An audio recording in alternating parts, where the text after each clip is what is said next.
distinguished guests among us, ladies and gentlemen, may I once again say good morning and welcome to Plateau State, the home of tourism. We are delighted and we thank God Almighty.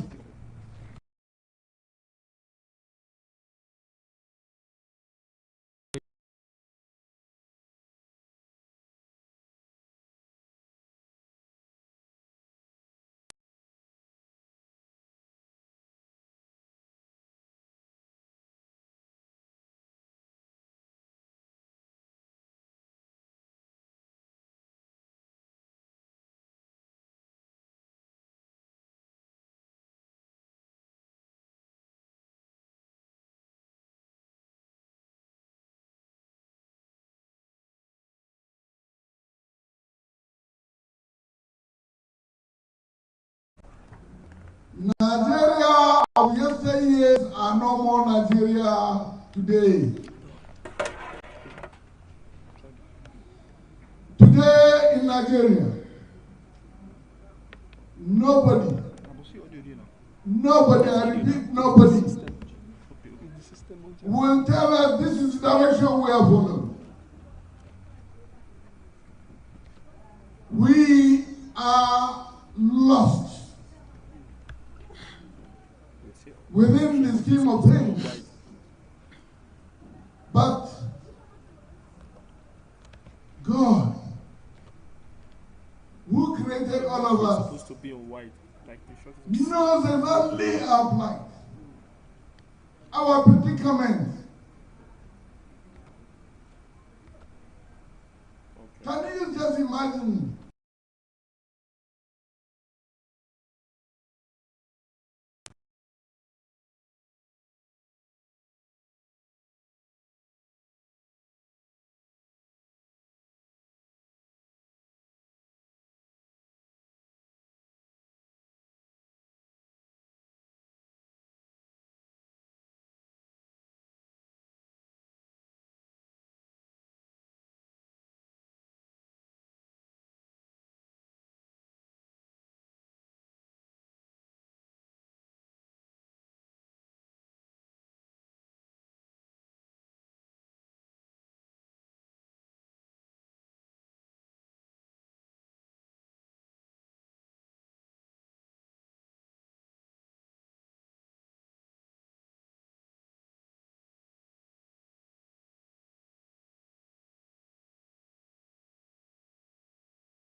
It has even extended to the southern eastern part of this country. Let us observe 1 minute silence to remember these guys that died. Thank God we are alive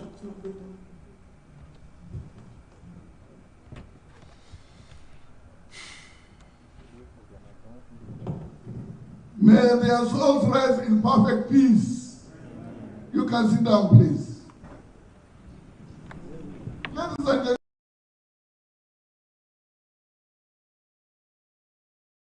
gentlemen, we are here to talk, discuss way forward in Nigeria. We thank God for the vision some of our leaders are coming with. Presidential candidate for Labour Party.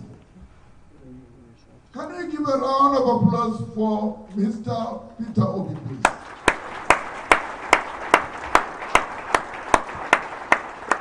I'm expecting the round of applause to be louder than this, please.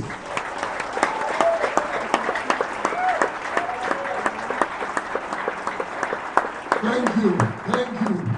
I know wherever he is, our prayers and this clapping that we have done will reach him.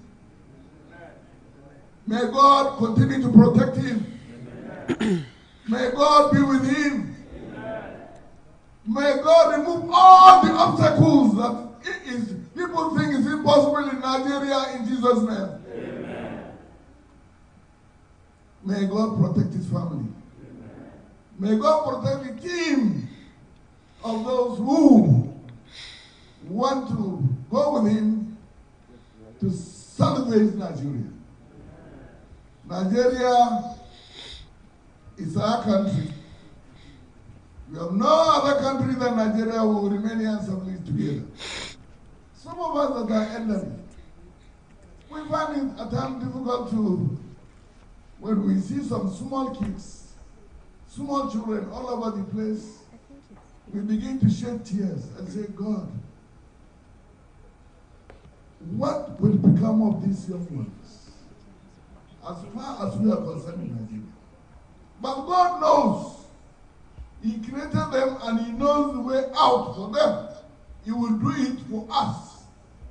All that we need to do is to learn to trust God. If you can trust God Almighty and be faithful in whatever you are doing, God will do it for you. So we are looking up to God Almighty to see us through in this struggle. May God help us so that the struggle is going to be fruitful. So that at the end of the day, Nigeria will be salvaged from these atrocities, mayhem, destruction of human lives and property. May God be with us. May God help us. May God help the guest speaker. May God help all those who travel from far.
Daniel, as well as Pastor Sunday John Sabaku. There they are, seated together in the front row. And we'll probably stop the names at this point. We'll have more recognitions as we proceed in the program. So we did hear the chairman's very touching opening remarks. Just in case you're joining us virtually, or you're in the hall but you're not quite sure why we're here, this is the Middle Belt Save Nigeria Conference 2022. At this point, we'd like to call on the chairman of the local organizing committee to give the welcoming address. He is also the national coordinator of the Southern and Middle Belt Alliance, also known as SAMBA. We're speaking of none other than Honorable Thompson Dagyat. Please let's clap as he comes on. Let's keep clapping until he gets to the stage.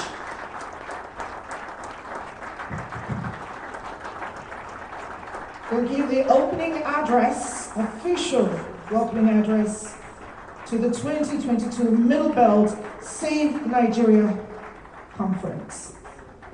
Mr. Chairman. Thank you very much.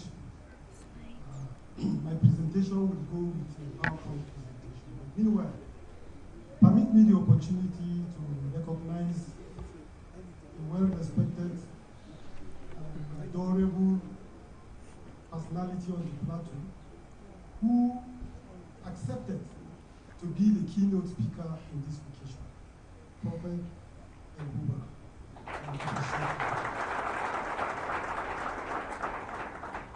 I believe that the protocol have taken care of the very, very important personalities here present. So I will not want to bother the protocol list, only to say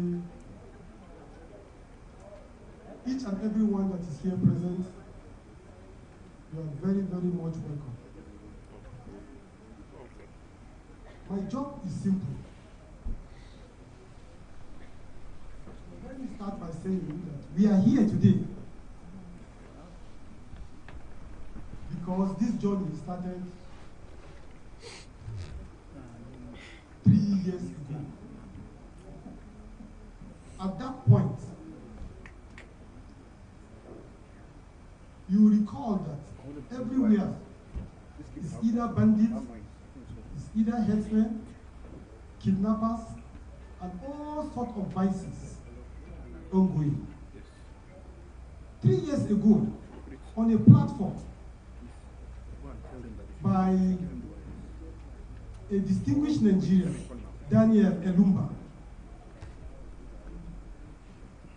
Initially, his platform is called the Elumba TV, but has presently been rebranded to be the Newsband TV.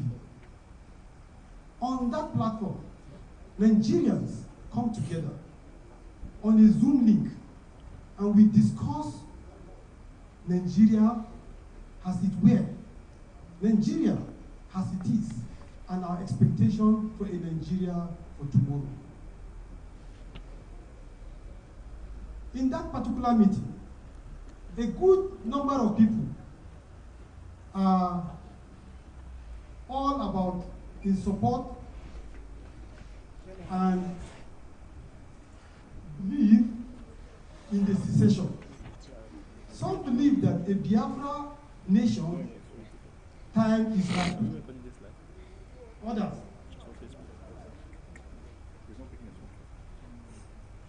Others are of the opinion that the Oduduwa nation is equally potent.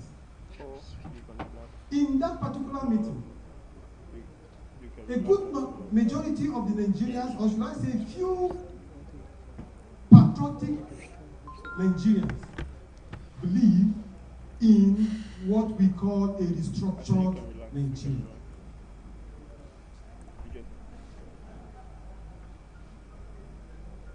We believe that Nigeria as it is today future is bleak. But a restructured Nigeria, in the true sense of the word, through federalism, is the way to go to rescue this country. In that meeting, illustrious Middle Belters were anchored and their guests in the Elumba TV. One of whom is our Reverend Middle Belter, our beloved Dr. Obadiah Melafia. May his soul rest in peace. On that platform, he said, the middle belt is like a bat. When you see a bat, it has a mammalian ears, and it has the bird wings. And the bat felt that the bat needed relative and goes around looking for their relative. And the bat visited the bird family, and they said, wow, you have wings like us, but this your ears is not in the genealogy or is not part of our gene. We don't think we can accept you as a relative. He went to the mammals. Yes, you have ears like us, but in our gene or in our history, we don't have wings. So you cannot be our relative. That is the true status of the Middle Belt in Nigeria. In the Middle Belt, we have a significant number of Muslims. Very significant. But they are not accepted in the league of the core north, even in worship. The same Middle Belt, we have a significant number of Christians. But those we worship in the same religion, who are predominantly in the south, will say, well, you worship with us, but you are Hausa Fulani. So we continue going in search of relative, friends, and brothers. When it comes to education, you will find out that as Middle Belters, we do not enjoy the educational standing like the Yorubas in Nigeria. Nor as Middle Belters do we have, or we don't seem to have the wealth or business maverick tendencies like our brothers in the Southwest and the South-South. Most importantly, we the Middle Belters are not mainstreamed in the control of power by our northern brothers, the Arias. So, we seem to be like the proverbial bat.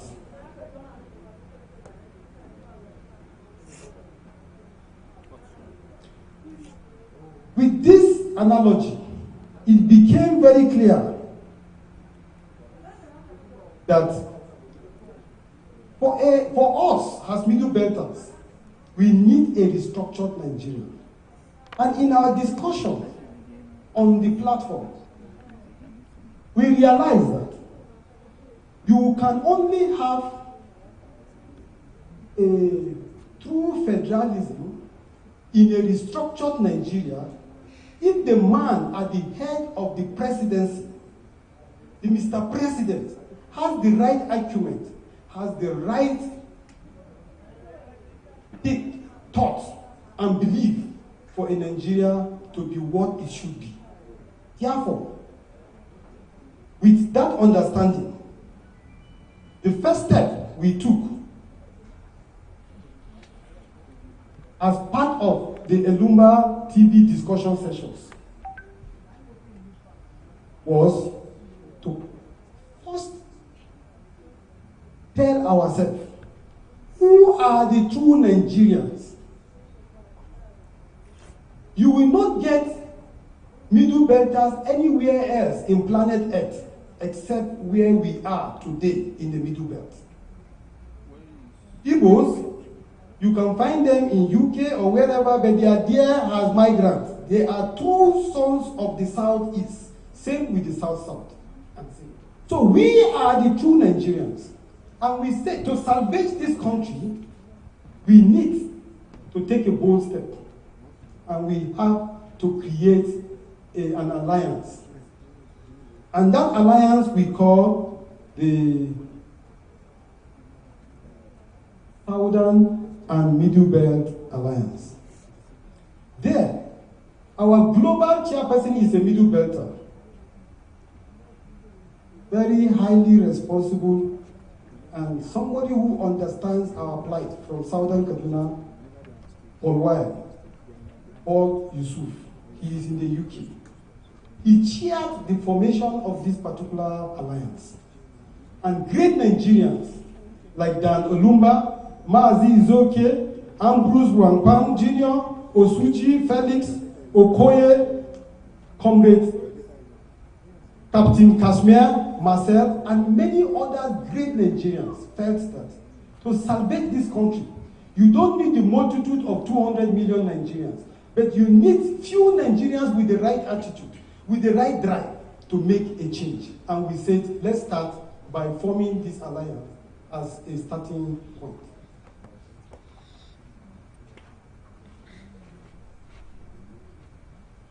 We as Middle Belters, or as the SAMBA organization, we realize that our elders are having a kind of a cross the Niger handshake. And there is what we call the Southern and Middle Belt Leaders Forum, chaired by Baba Edwin Clark. And we are represented in the Middle Belt by one distinguished son of the soil, a Middle Belter by excellence, a fearless gentleman. And to the glory of God, he is here present, Baba Bitrus Pogo. Please, can we give him a round of applause? He leads other great Middle Belters to this Southern and Middle Belt Leaders Forum. And we have my daddy, Dara Jonah David-Jan, and other distinguished sons of the Middle Belt in that particular forum. And we thought that at their level, they make proclamations and declarations, but we need to operationalize these declarations. Therefore, the SAMBA will become the operational or the youthful arm of putting into reality what they declared as our fathers, as our leaders, and the people who have defined a trajectory for our tomorrow.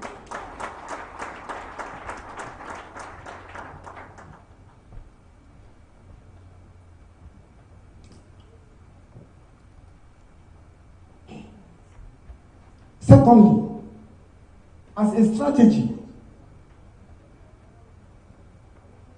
we decided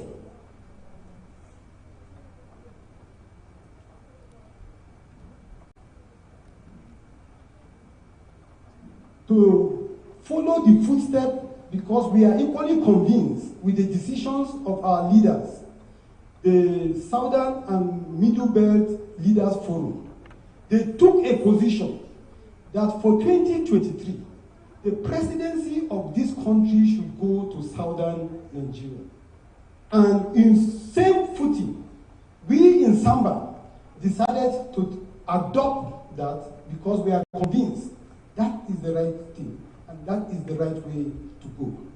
Therefore, it was no surprising that SAMBA had been in the forefront of newspaper news or newspaper news commentaries when we are challenging whoever, regardless of status, regardless of class, that is against the Southern presidency. So our second adoption is that the next president should come to the South. Thirdly, at SAMBA, we do not just adopt what in statements that that we should have a Southern president. We institute a search and profiling team. At that point, we were convinced that the next president is likely to be a product of the APC or the PDP, because they are the dominant political party. So in our searchlight, we finally came to terms that for the PDP, we are adopting Peter Obi as the PDP person we are going to mobilize for. For the APC, we adopted the Vice President of the Federal Republic of Nigeria, Yemi Osibanjo, SAN, as our candidate for the APC. And for the smaller parties, we decided to go with Kingsley Moghalu. We quickly instituted our machineries to work for them from all these parties. The fourth strategy, before I talked about the fourth strategy, all those people that we pin, as fate will have it, only one of them secured the ticket of a standard bearer of a political party. So wherever he is, in PDP, LP, whatever, since they were profiled, the three of them, the choice was made easy for SAMBA. So we decided to go with Peter Obi because he finally secured the standard bearer of the party. Our fourth strategy was to undertake massive mobilization. And this conference is just one of the many strategic moves that we have laid out. And this conference, we tagged it the Middle Belt Save Nigeria Conference. The reason is simple. The Middle Belt is a region in Nigeria that offers not less than 230 ethnic nationalities living within this belt. The size is approximately 300,000 square kilometers, and our population is approximately a quarter of the Nigerian population. Therefore, the Middle Belt is not only the most fertile farmland you have in Nigeria, it has the most abundant natural resources than anywhere in Nigeria.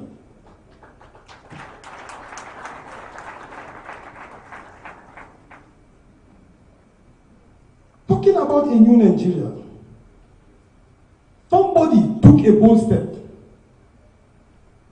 and chose not to be part of the auction to get the standard bearer of a party, which became a tradition in the APC, PDP, and other political parties. But somebody took a bold step and said he is changing the narration.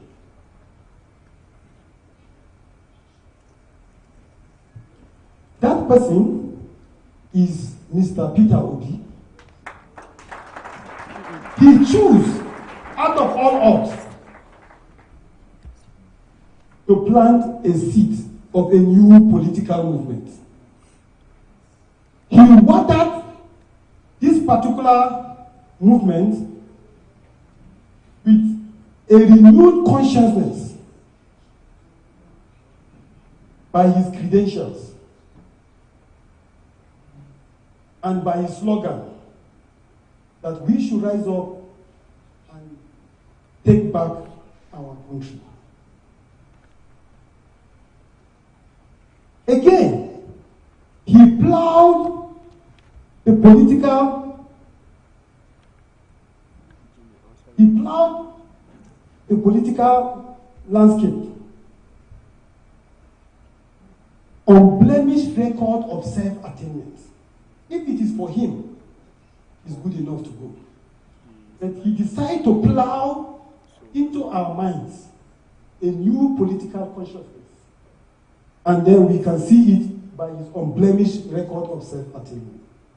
Not only that, he decided to water the possibility by telling us that efficient government service delivery is possible. He did that in Anambra State.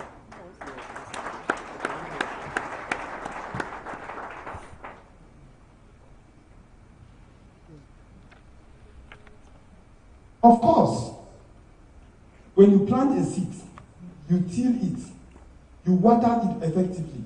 What do you expect? The seed germinates. And today, that seed is everyone here, and we are called obedience. So the seed obediently arrives.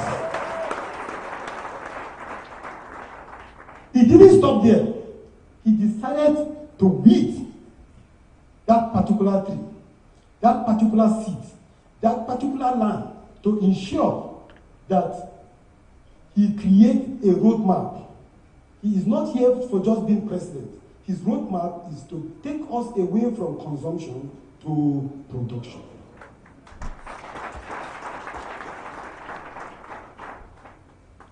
He then finally fertilized.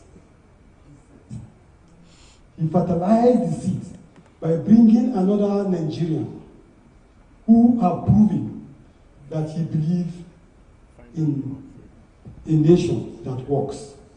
He now fertilized by injecting Senator Dati into the ticket. And today, this political movement, this seed has grown and is solid like the oak tree. And all of us here have no choice but to be obediently useful. Ladies and gentlemen, my job is to welcome you. You are all welcome. Middle belt mattered. Mattered before. It is still in the business of having business to matter about the current state in Nigeria. And the middle belt matters in defining the future. Let's do what is needful. Let's do what is right. And then get back our country. Thank you very much.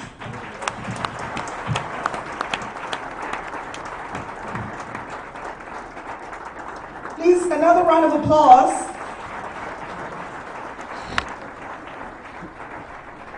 To the man wearing two hats today is Honorable Kamsan Dagat.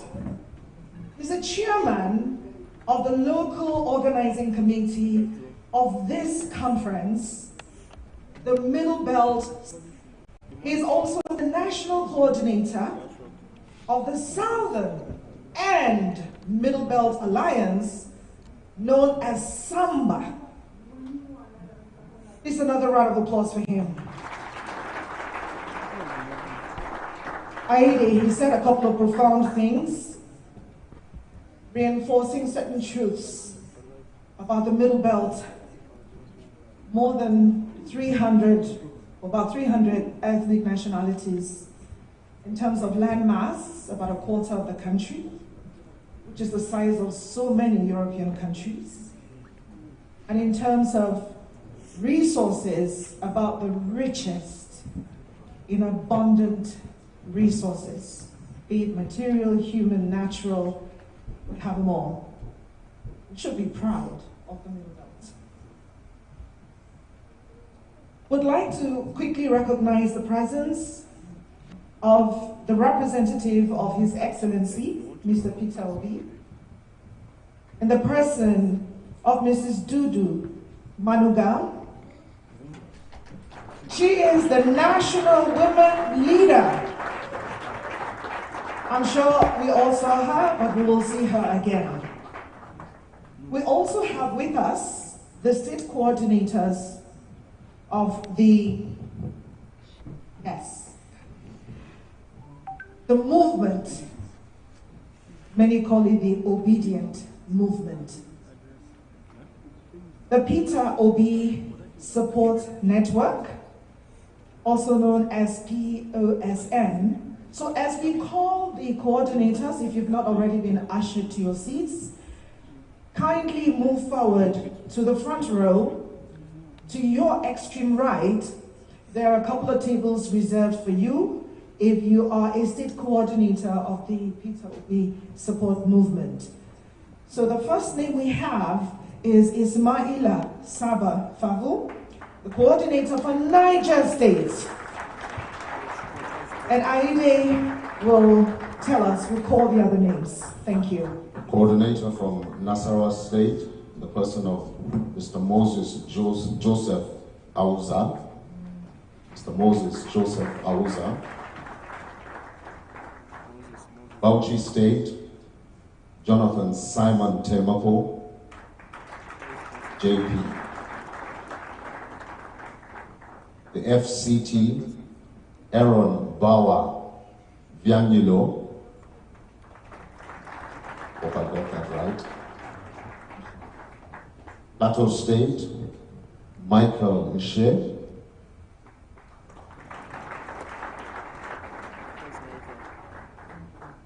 Kogi State, Abel A. Peter. Coordinator from Benue State, Adzwana Japheth.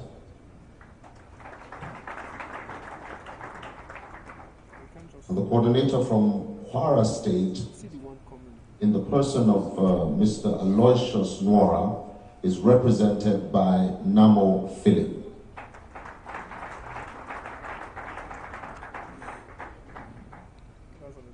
Before we get into the next item on the agenda, which is the journey of SAMBA so far, SAMBA, standing for the Southern and Middle Belt Alliance, would like to quickly recognize a couple more names. There's a lovely lady in a black pair of pants and a lovely blouse. Anytime we see her, we know we probably have a few more dignitaries to recognize or some input from the organizers. So we have with us Crown Prince Lance Emmanuel, the coordinator, Real Local Government Area Coordinator of the Take Back Nigeria program.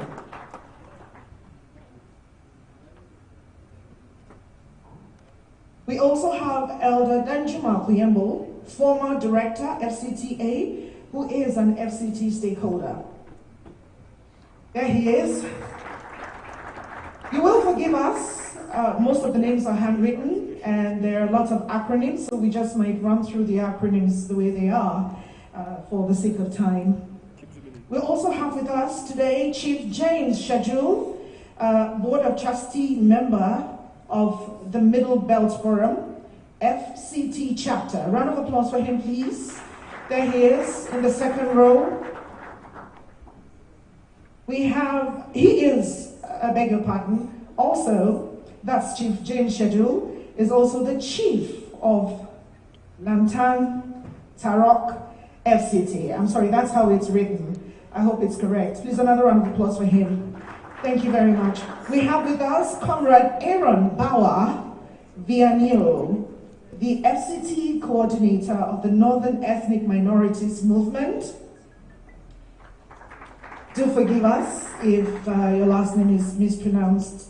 We have with us today Mrs. Memba Asen, Assistant Secretary of NEMM, the FCT chapter. A round of applause for her, please. We have quite a number of individuals from the FCT today. This is such an honor to have you. Mr. Samuel Dada, the Financial Secretary, FCT of the NEMM as well. Just stood up for recognition. We'll probably run through a few more names, then we get back to the program and we'll take more names, more recognitions as the program progresses. We have with us a dear brother and friend and someone whose voice, many times we say looks bigger or is bigger than he actually looks. He is us there positively. I'm speaking of none other than Barrister Ganzi. He is the Labour Party senatorial candidate for Plateau North. You see what I mean? If you've heard his antecedents, you will imagine he's a giant. But, you know, gigantism is in your impact, not necessarily your physical size. We also have with us today Reverend Amos Damo, the Koki National Youth Coordinator. That's a huge movement, a huge movement. I'm sure if we ask him about numbers, he'll tell us they're in hundreds of thousands, if not millions, because I've actually engaged with some of the youth groups under Cooking Church. Now we also have Mrs. Anne Guang, the leader of Women of Like-Minded. So, well, we're taking the names as we see them. We do not want to make assumptions because we know there's so many movements out there, so we respect how they're represented. Please, a round of applause to everyone who is here this morning as we proceed with other items on the program. Aide?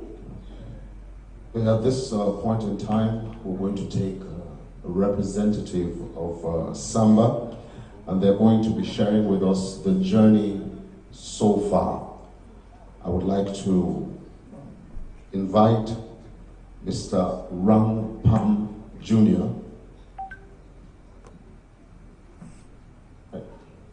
Please give him a round of applause as he comes up.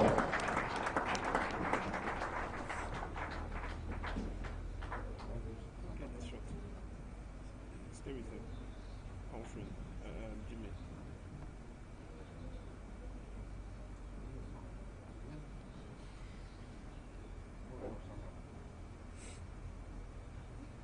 Jimmy, go to the crowd. Paul, go to the stage. So, Paul, go to the stage. Go to the stage, Paul. apparently, especially, you know, in the climate that we are, to adapt and adjust comes naturally at this stage. Good afternoon, everyone. I remain Ram Pam Jr. and Aide has always been a blessing. You remember, come, let's praise the Lord, praising the Lord of Lords, Jehovah. That's the same voice. So it's a pleasure having you around once again. Sometimes we have a Hausa proverb that says, at this point in time, our guest has a very important message to deliver apart from here elsewhere. So I'd humbly take a bow and allow our father, our friend, to come up first. Thank you very much. Thank you very much. Please, a round of applause to Mr. Pam Jr., who has decided to give this space to the keynote speaker to come to the podium first. And he's full of sayings and parables. That's wisdom.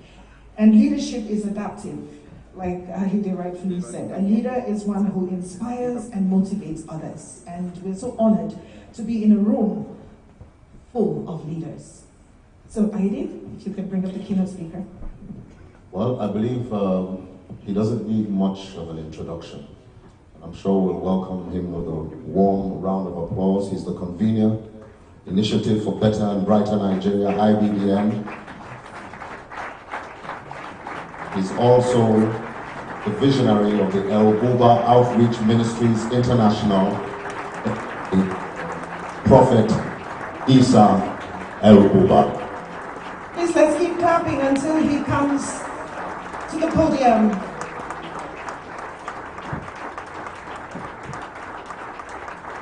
Prophet Isa El Buba, the founder of the Ebomi Ministry.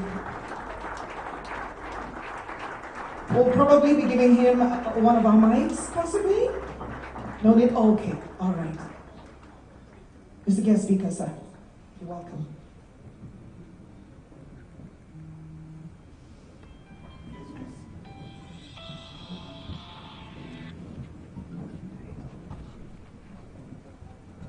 Thank you. I want to welcome every one of us to the heart of Nigeria, which is Plateau State.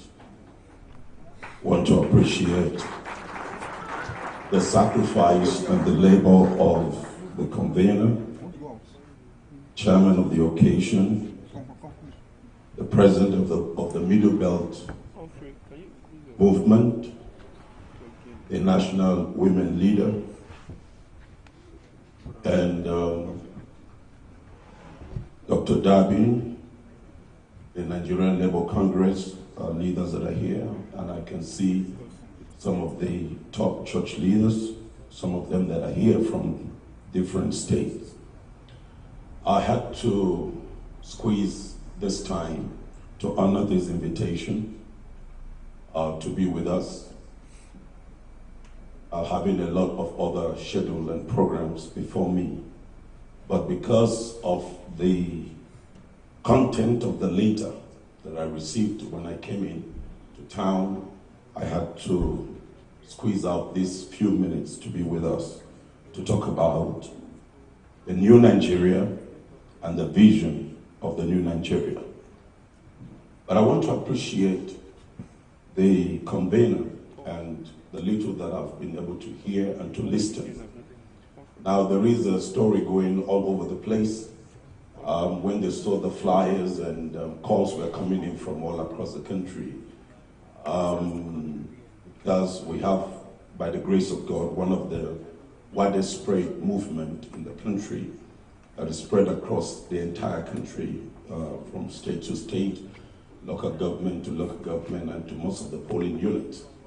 And there is this question people are asking and said, okay, have you finally declared who you're standing for and who you're supporting? I said, you'll get to hear from me. When the right time comes, I will do that. And it's going to be held at the Rampam Stadium.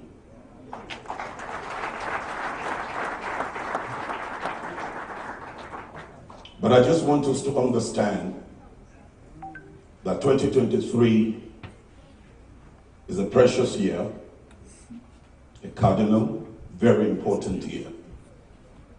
And we chose not to be the people that will be talking, but people that will be acting. The only way we can save Nigeria is to understand what vision is all about. Most of you know very much how much my life has been threatened by a particular group of people who believe that I should not say what I've been saying. And for the past few years, I've confronted injustice. I've confronted certain systems that are not right with the standing of righteousness. God, who is the God of all, He created every one of us and planted us in this country, Nigeria. And Nigeria as a nation deserves the best, and every Nigerian deserves the best treatment and care. And as a preacher of righteousness and the preacher of the gospel of Christ, I cannot stand to see anybody oppressed because of his color of skin or his tribe, language, or where he's coming from. God is the maker of all. And He has made and given us the earth to enjoy it and to use it for His own glory. So anything that will fight against the pattern of God, I will stand against it and I will never support it. Recently, I've been able to make a national broadcast that millions of people have been able to follow around the world. And I've said this. In the year 2019, I gave a support to one of the presidential candidates because it was a northern affair. I've insisted from 2019 up to 2019 that 2023 presidency must go, and I said must, it must go to the South.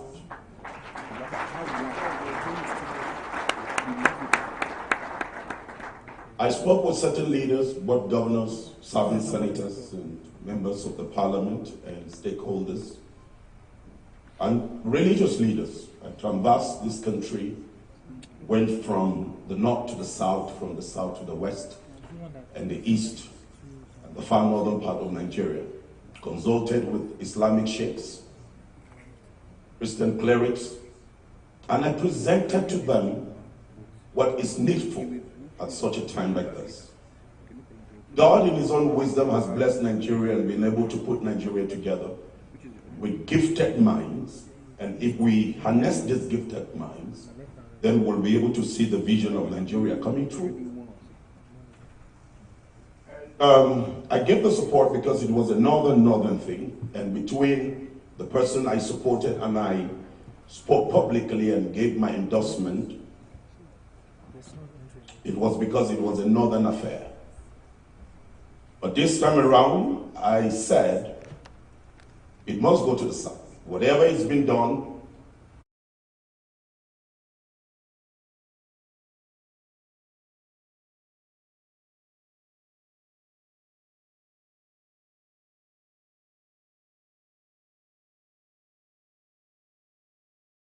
goes to the south. Had Muslim president that will be in office for 8 years. And this time around, it's not just about religion, but about equity and fairness. We must have a Christian president that will take over from Buhari. And so, I made a public statement a few weeks ago. And I said, certain group of people have been reaching out to me to discuss with me, but I've stated my position. And so, number one, if you talk about PDP, remember it's not about a political party this time around, it's about the person. So we're going to be having virtually what I call jollof rice in 2023 election. Because what you may have in the state will be different from what is going to be at the federal level. Now, I said this and I'm going to say this. For the presidential candidate of the PDP, they're still reaching out. But I've said this openly. Number one, that is out. For the APC candidate, which is Asiwaju Tinubu, that is also out. So, I will tell us which one is the next one. Now, the Bible says, getting from Proverbs 29 and verse 18, where there is no vision, the future is bleak. Vision is the purpose for living. Vision is the purpose for association. Whatever you do in life, you must be driven by vision. I have the privilege of raising up my children, and they've done remarkable, very well in school. I've not been able to attend to the height they have, but I've been able to prepare them to be able to go above what I have been able to do. And my children came out with first class in their first degree and in master's with distinction among the best graduated student in Wisconsin University. Now, I demanded that they home to Nigeria after their master's program and when they got some work doing abroad. The question is, why should I ask my children to return back to Nigeria in the midst of the chaos? Because I believe in the new Nigeria. And as I'm talking to you, they did their first degree here, went for their master's, and of course, they were harvested by top industries, but they are back to Nigeria, and they are serving for the deliverance of the new Nigeria. We need to understand that what true vision is all about, and we must understand what vision is all about, or else we'll be wasting our time. I want to say this while moving on with my little lecture, that the Middle Belt has been the enemy of herself.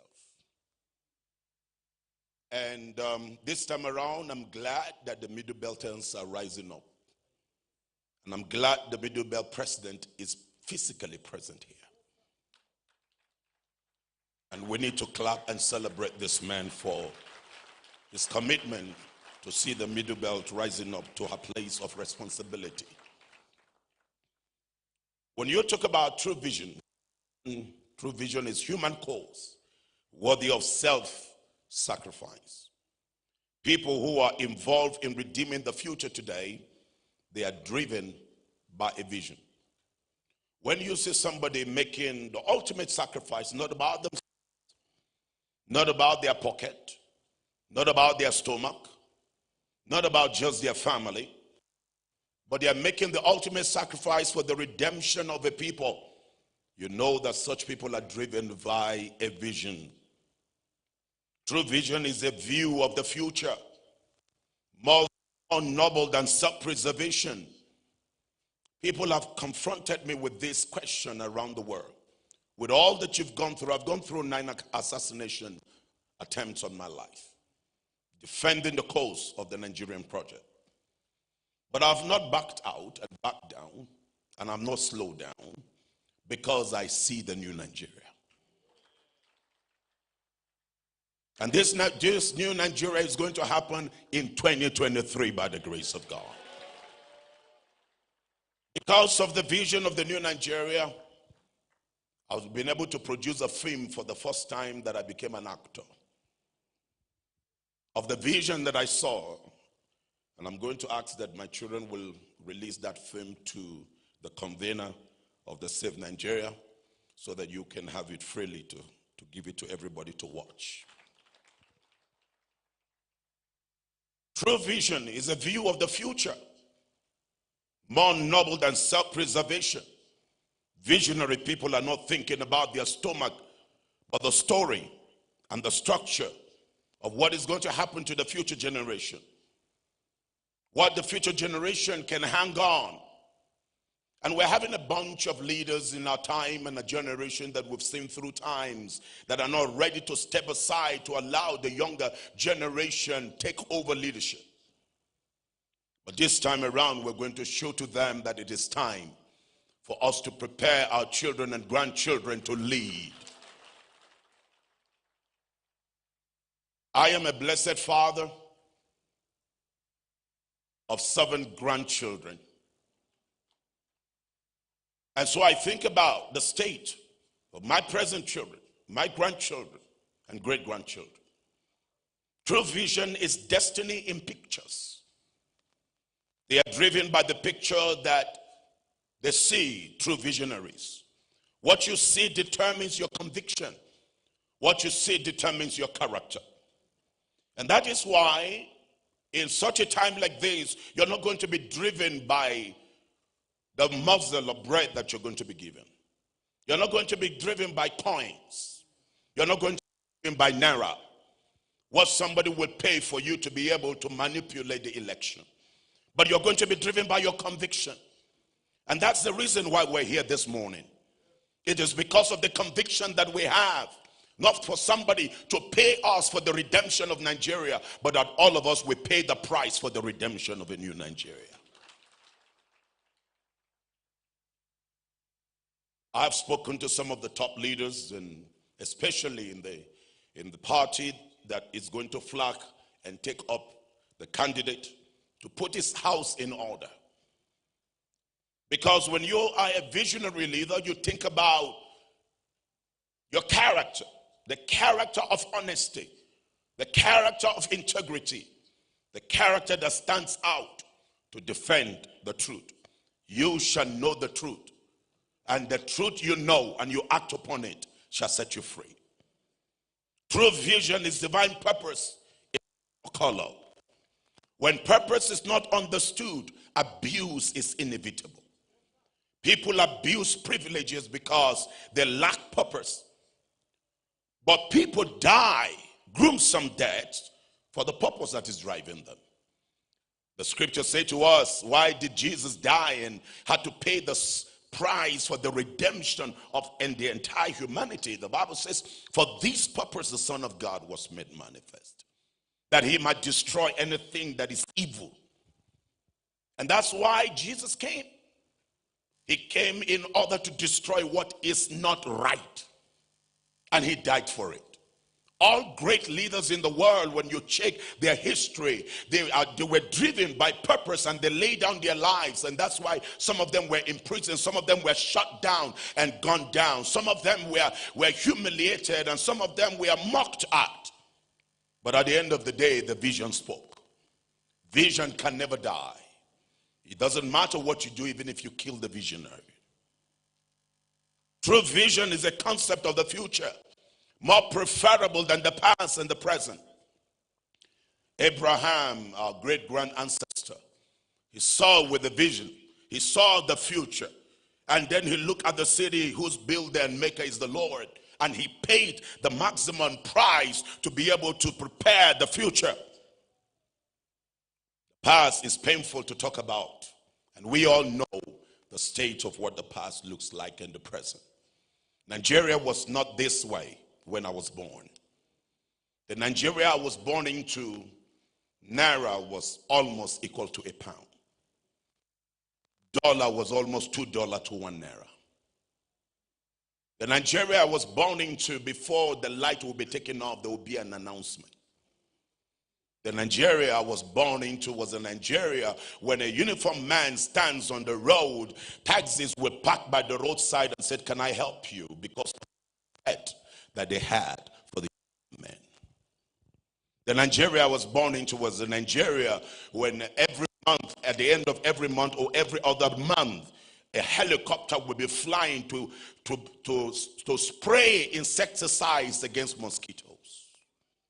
The Nigeria I was born into, health workers will be coming to your house every weekend to check how neat your house looks like.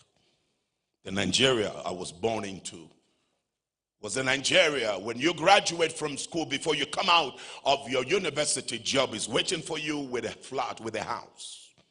The Nigeria I was born into was a Nigeria that students in primary and secondary school were receiving scholarship from the government. You were given money. It was students that were even sustaining some of their family members.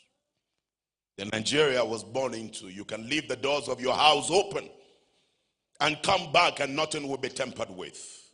The Nigeria I was born into, rarely would you find an army officer in the streets of Nigeria. When you see one, that tells you something is going wrong. The Nigeria I was born into was a Nigeria Muslim and Christians were sitting down together in the same place and nobody knew and differentiate between the Christian and the Muslim. I was born a Muslim. I grew a Muslim. I was one of the most respected First World War, Second World War veteran. And so we served together. But then Nigeria that suddenly drifted and took off out of the path of growth. It happened in our time because of visionless leaders. So this time around in the present, whatever happens in the past is as a result of the decisions that were made yesterday. The decisions we make today will determine what happens tomorrow. And so it's not to be moaning about the past. The past is in the grave. But the future is in our womb. What we conceive now will determine the kind of child we will give birth to tomorrow. And I can announce to you, we have in our womb a new Nigeria.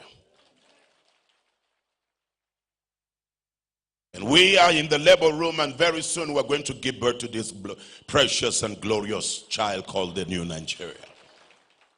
I saw the dream of the new Nigeria. God showed me this new Nigeria. And when this happened, in less than 2 years, Nigeria will come top in the community of nations. I have the privilege to be honored by the American Congress when I addressed the American Congress a few years ago. And also have the privilege of having access to over 180 nations. I was called upon to move over and migrate. But I said, no, I'm staying back in Nigeria.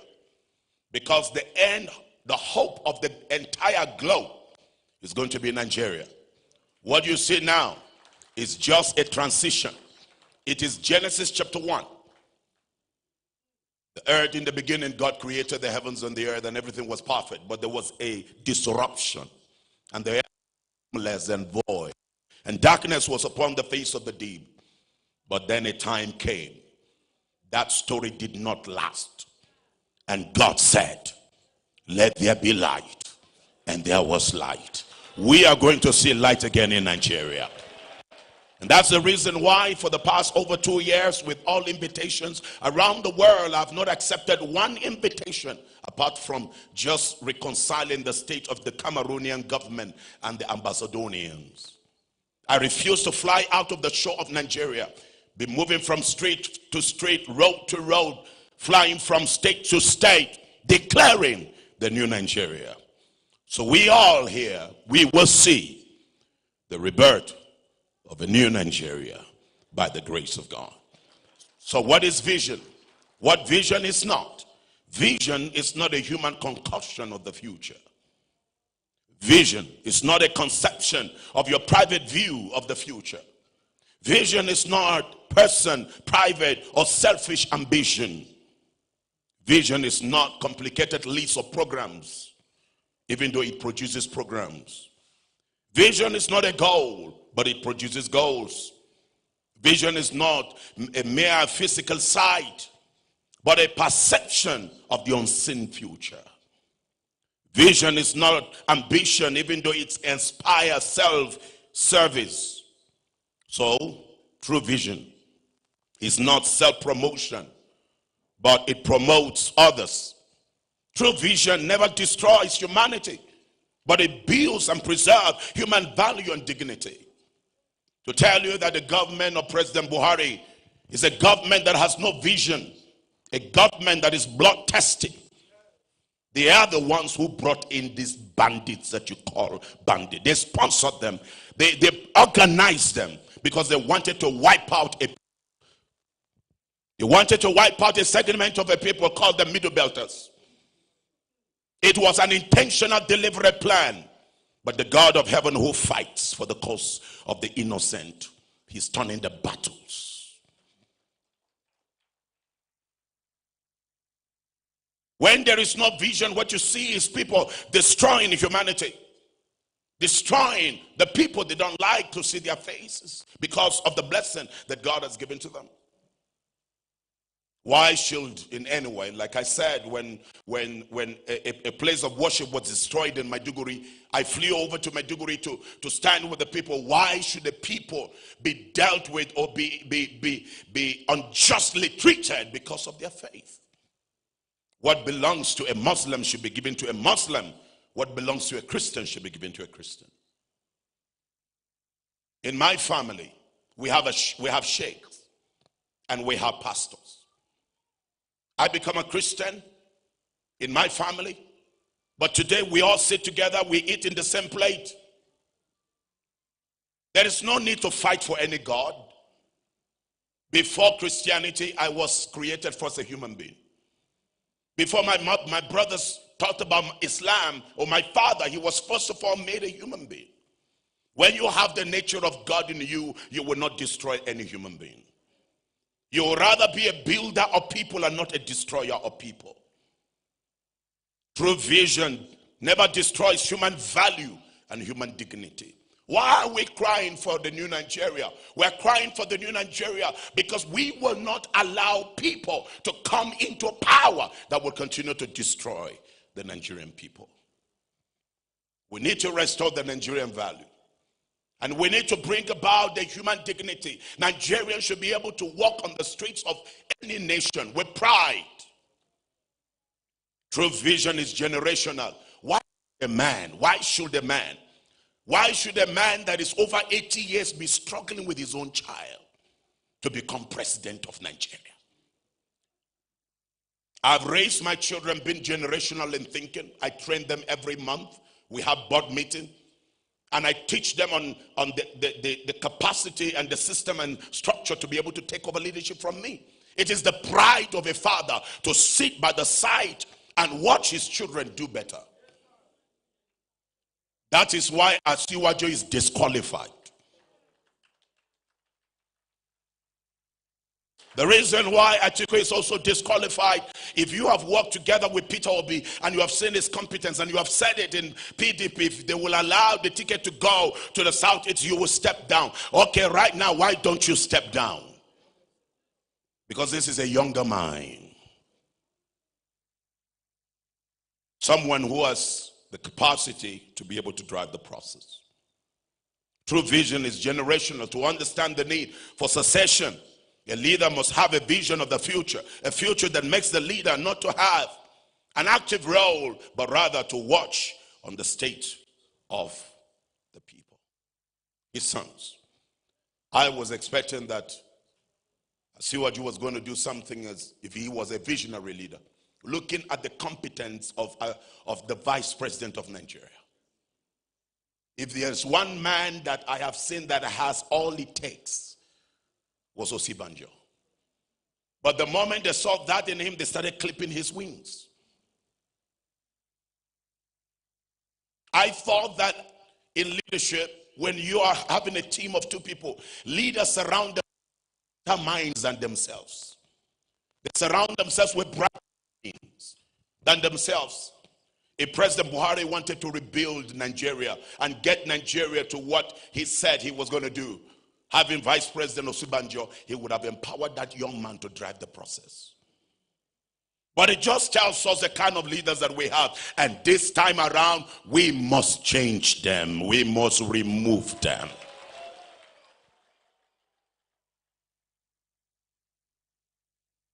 I would like you to reach out to two people and give them a high five and say, it's time to get them out of the street. We have to retire them.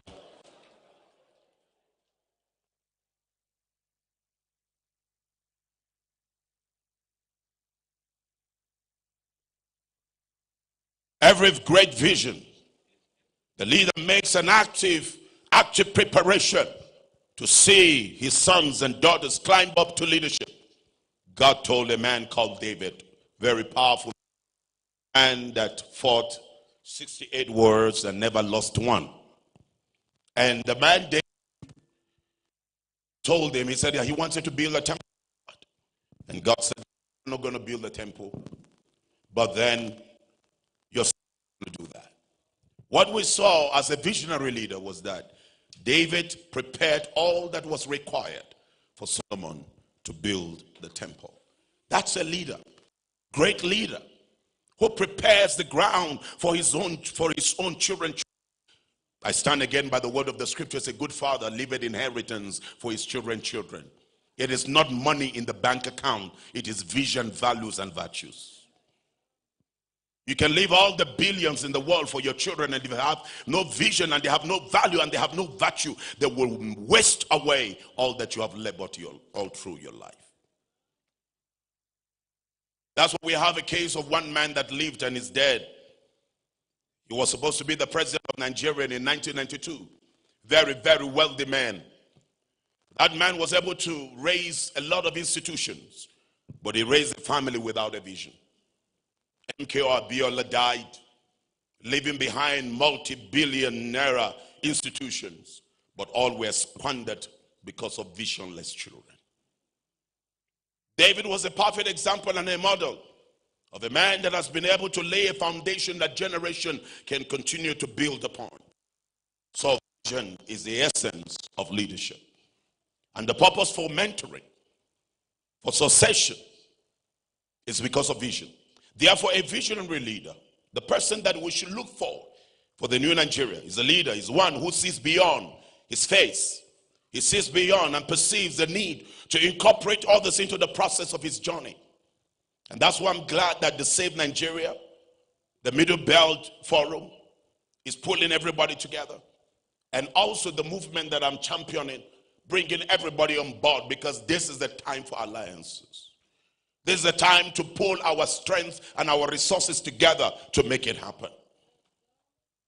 It's not about a person, it's not about a man, it's about a project. I wrote a letter to 6 governors when they were going to conduct the PDP elections or primaries. And I wrote a letter to 6 of them that were contested. I asked each one of them and I said, listen here. You know I have visited, I've talked to all of you. And I've told you that we in the North are standing for a Southern presidency. It's time for you to pull your strength and energies together. And I said these words to them. And I said, it's not about you as a person. It's about a project. And if it is a project, a man of vision will step down and not allow self to make him or her truncate a process of deliverance. So I said to them, please, because of the new Nigerian project, among the 6 of you, Obi, Udom, Sam Ahobwa, the former Senate President, I am, Wike, 6 of them, Payoshe. I wrote 6 of them. And I told them from scriptures.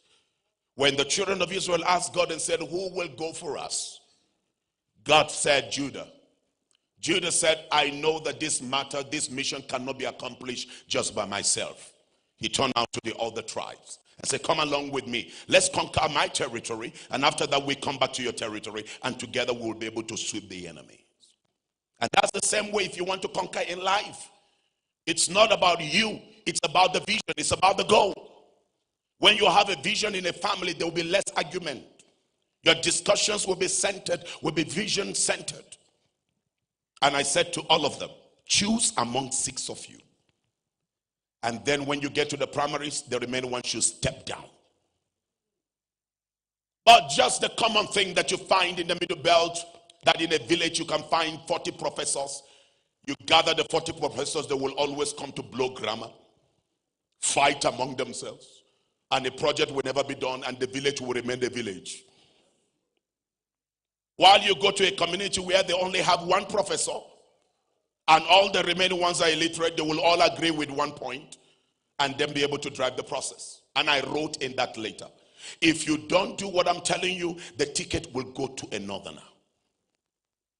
And exactly, it happened.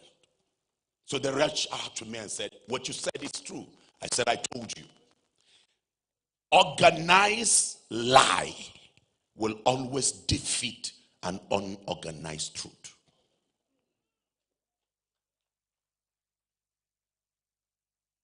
So if you want to get it right this time here, then we must be organized. And I said this to both the Congress, Labour Party in the national, to be able to make sure that they put their house in order. It's not about any individual ego. For the glory of the future, you will pay the price and lose your self-promotion. So I want to say finally in closing, what is it that separates between genuine leader, visionary spirits, that separates leaders and statesmen who have mentoring spirit from mere politicians and managers who focus only on today's need and today's want? This is what separates them quickly. Number 1, the politician focuses on programs. The leader focuses on vision. Number 2, the politician's priority is securing the next election. The leader's priority is securing the next generation. That's what we've been having all these politicians all this while. All they've been talking about is the next election, the next election. That's why you will see a man that hardly walks is still thinking about going to the Senate. Because they are not thinking about the next generation. There is no generational link. A man who is generational will think about the 3 generations. The success of a father is not on his first generation, but on his 3rd generation. That means that your success is not determined on how successful your children are, but how successful your grandchildren become. And it is your ability to be able to prepare and package these children that makes your vision outstanding. Number 3, the politicians are occupied with promises. Promises. We will do this. We will do that. We will do this. All over the place. But the leader is preoccupied with pursuing purpose. And that's why you realize that when you have a leader, just give a leader an empty bucket. Come back in a few hours, you will find water in that empty bucket. Leaders don't complain about problems, but they celebrate the opportunity to have a problem. And that's what the difference between a politician and a leader. Politicians will complain to you and tell you why they are not working and why they are not succeeding. Ladies and gentlemen, can I announce to you that if the right leader is in place on the plateau is enough to be able to sustain Nigeria. You don't need federal allocation. I've said this over and over. I have raised and I've been able to mentor several thousands of pastors across the world and in this country. And they have asked me the secret behind what God is doing with me across the nation. Because I believe as a leader that it is your ability to be able to give birth to what is not in existence. Money is hidden in problems. Solve a problem and money will come out. Nigeria is a land full of treasure. Wherever you find problems, you find money there. And so you realize that leaders are preoccupied with pursuing purpose. And number 4, the politicians think of protecting their seat. Protecting their seat. That's why you find them fighting, killing one another because they want to protect their seat. That's why they can go and hire thugs. I have said this in my national broadcast and I'm saying it to everyone here. We are also preparing ourselves. We will pray. One hand, the other hand will be prepared to handle any talk.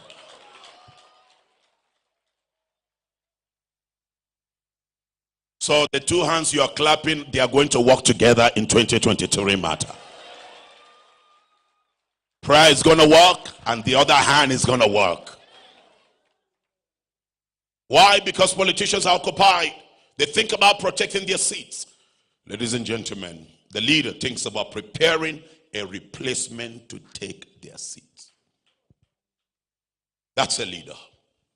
Whether it's a pastor, whether it's an imam, whether it's a father. My father, I'm privileged to have a gracious father that lived on earth and has transited to heaven. He lived at the age of over 118 years before my father passed on to glory. And then one of the greatest things my father has done was to be able to mentor me to be a man. He mentored me to be able to be a good husband. Mentored me to be a good father. Mentored me to be a good citizen of a nation. That was the greatest asset. My father never left billions in the bank account, but he left a good name for me. I tell my children today that the name El Buba is a brand that is more than any amount of money in the world. If you want to mess up your life, use your name, cut El Buba out. Then the day you're ready to live a good life, you can carry El Buba.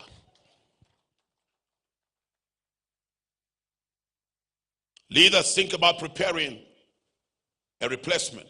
If you ask my children and grandchildren, they will tell you that you always said this, grandpa says this. I don't believe in tomorrow. I believe in today. Tomorrow is not in my power, it's in the hands of God. But God has given us today to decide what happens tomorrow.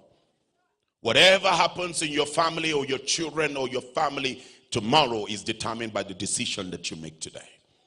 You must prepare generations to replace our seat. Finally, the politician seeks power over his generation. The leader seeks to empower the next generation.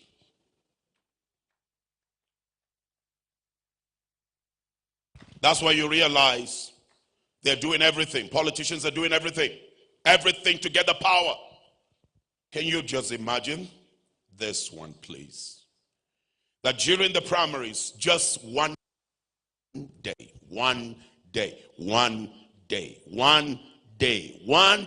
primaries, someone among the candidates gave every delegate minimum of $15,000. Actually, it was said 25, but I tried to put a moderation. $20,000 to 1,800 delegates, over 1,800 delegates. You can just do your mathematics. In one day, a candidate seeking for power, not empowering the next generation, but seeking the power, spent over 28 billion 28 billion naira in one day. You don't talk about the logistics. So put everything together. He spent over 35 billion naira in one day just to secure a ticket. And the entire amount of money that ASU is looking for to be able to put infrastructure and get certain things back is less than that amount of money. Why was such a person not donate half of that money and say, ASU, we are having concern about the future generation. Here is 15 billion.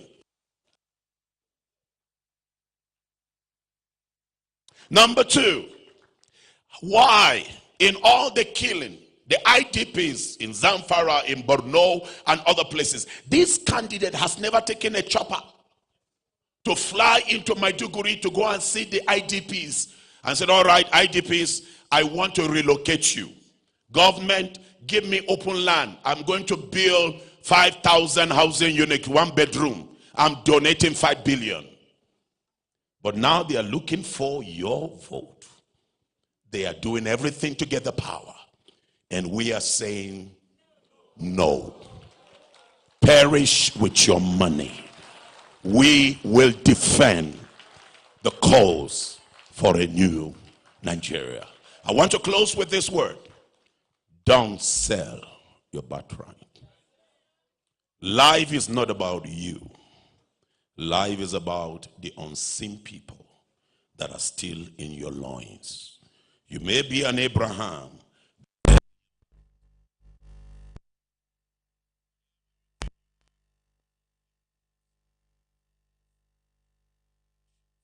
The right decision you make today will determine what will happen tomorrow. I want to say to the Southern movement, Middle Belt movement, you have my support 1,001%. And together when I'm going to make the declaration in the next few weeks, because Plateau will determine who becomes the president of Nigeria. God bless you. Thank you.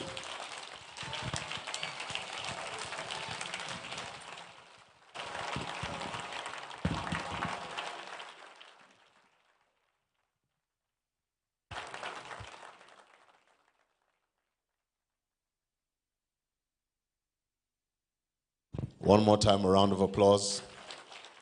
Prophet Isa El-Buba.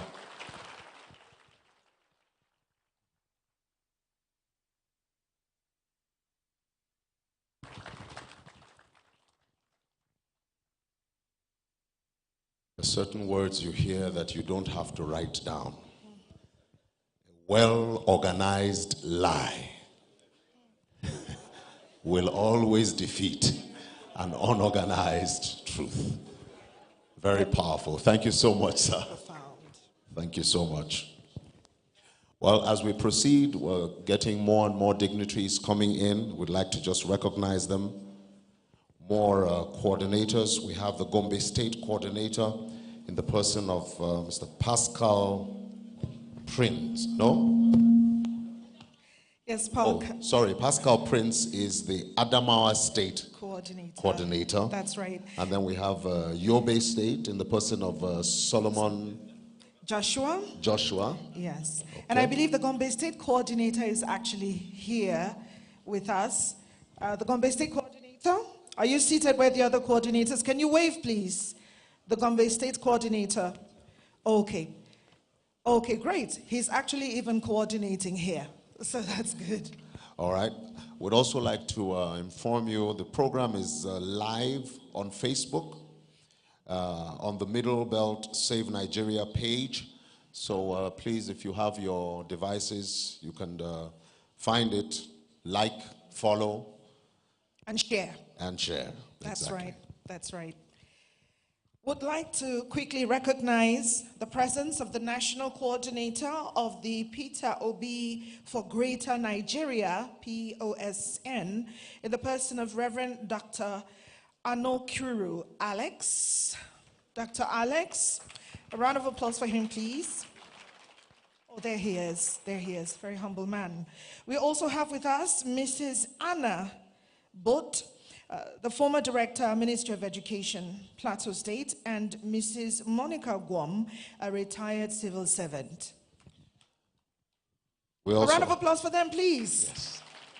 Don't hesitate. If you're led to clap, clap. Thank you very much. We also have Honorable Ikenna Mbanefo, National Convener of Youth Express Support for P2OB Support Group. That's right. All right. We also have Dr. Ambassador Dabat Nyanmop, Commander, Nigerian Hunters and Forest Security Services Plateau Command. Thank you for being here with us. I believe you walked in while yes. the keynote speaker was. Yes.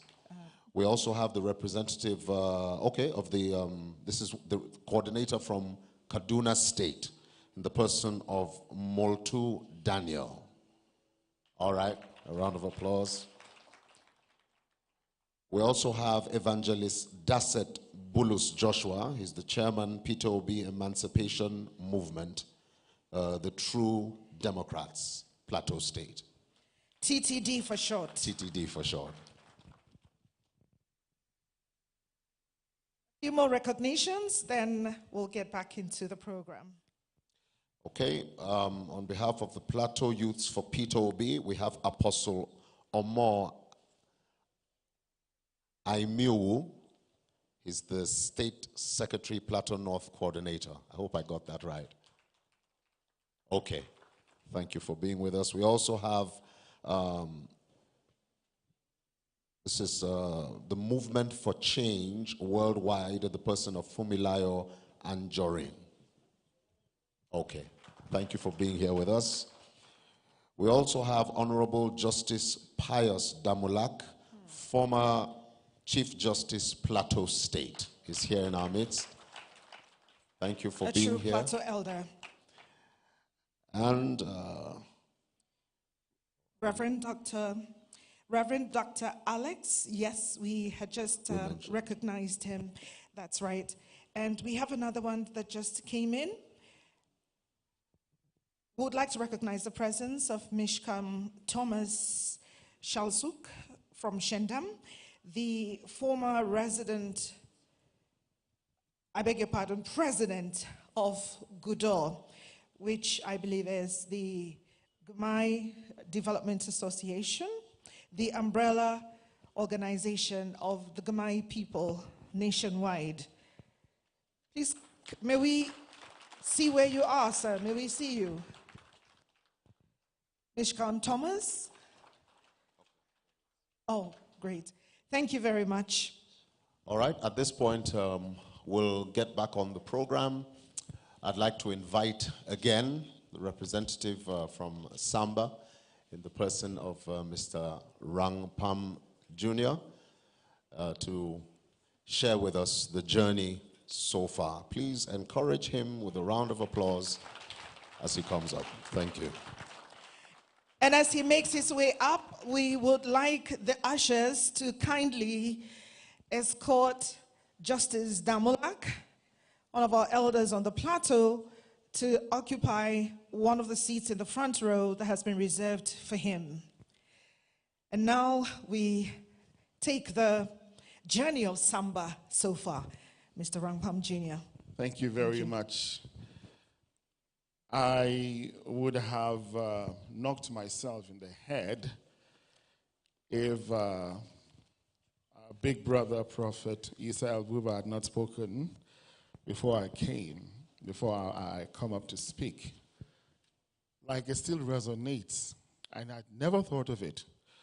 A well-organized lie will always, and it has always been with us, but we have not actually opened our eyes to see it. So when the truthful people just keep quiet and do things at random, what do you expect? No results. Samba is a Southern and Middle Belt alliance. Please allow me to rest on all existing protocol.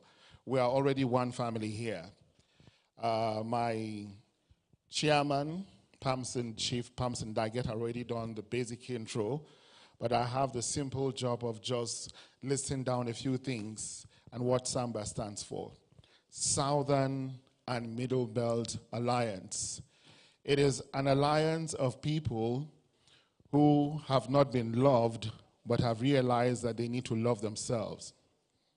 It is an alliance of people who are frequently used and abused because they make themselves available to be used and abused in the past. The future, however, speaks volumes. We have now realized our potency, and very key for 2023, that we are the deciding zone. Frequently, there's a lot of confusion between Central Zone and Middle Belt. Central Zone in Nigeria is 6 states plus Abuja. Middle Belt is a movement of people and indigenous people of Nigeria. So, it is a crime to remain neutral when things concerning you are going wrong. Like my principal have said, this is the basic and the core foundation of SAMBA. Newton's first law of motion: an object at rest or in motion will remain in uniform motion in a consistent speed unless compelled by a force to change. And that force to us is SAMBA.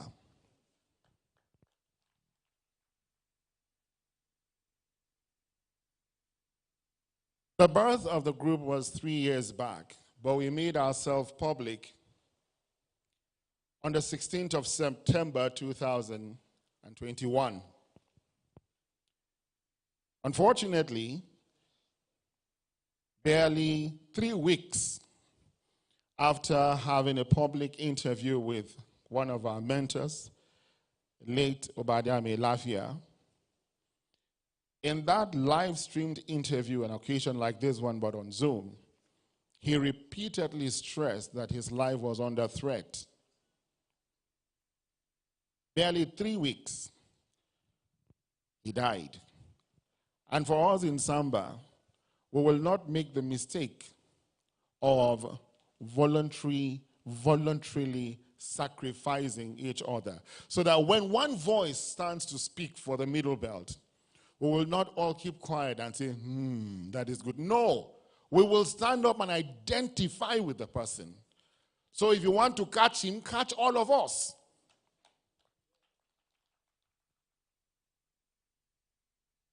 Melafia has gone to be with the Lord Almighty. May his soul rest in peace.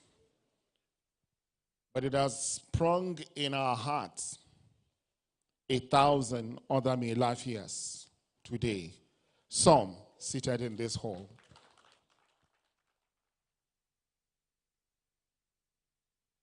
Then the Northern Elders Forum began to speak out that power can remain in the North in perpetuity, but no, it is a crime to be quiet.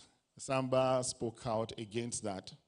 And for each of our press statements, no less than 30 newspapers, digital and hard copy print, carried it.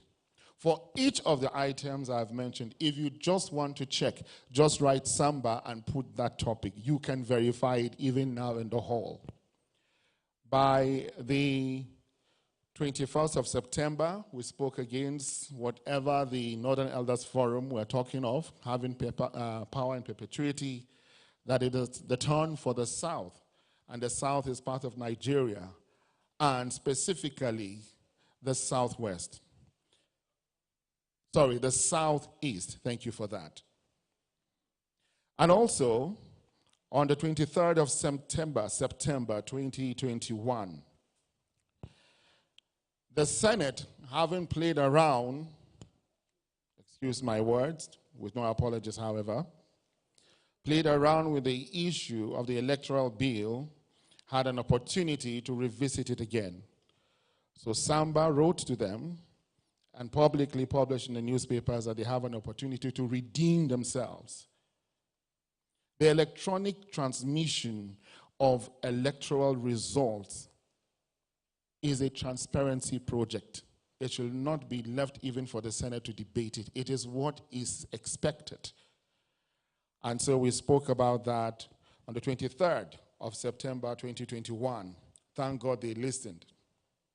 Also, the Northern Governors Forum, I think maybe they thought they could muzzle SAMBA off, did the same thing by thinking, okay, let's have the North hold power in 2023. SAMBA spoke. You cannot, and we will not support that. And first of all, define North. Are you saying North as in North, West, East, and Central? It is impossible. We are a middle belt. We are a motion. In the past, you have sold us a dummy, and we followed you on every step you have taken. Now, the middle belt is 100% aligned with the southern part of Nigeria, south-south, southwest, and southeast. So this publication was also on our national papers. That is on the 23rd of September, 2021. As we moved on, there was a lot of skirmish prior to the 2020, the elections in the state. And the presidency was silent. So we thought it wise to speak because a lot of good, innocent Nigerians were killed and we didn't hear the voice of the presidency. So we wrote to the president and demanded that he arrest and try those who are sponsoring the violence in Anambra State. You can find this article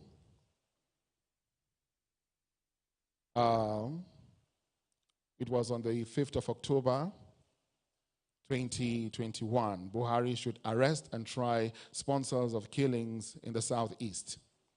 Also, there was a call instead of our own Chief of Justice or the judiciary to summon power and mobilize forces to protect people in Anambra State.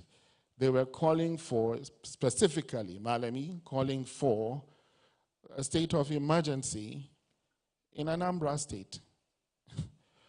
That it should be like, it is funny. But SAMBA said, no, we reject Malemi's call to declare a state of emergency in Anambra State on the 6th of October 2021. You would not cancel the elections in Anambra State. They will hold. Do your job by protecting the lives and properties of people. The Southern and Middle Belt Alliance also made it very clear that we know that when you have every 12, there's likelihood of having a Judas.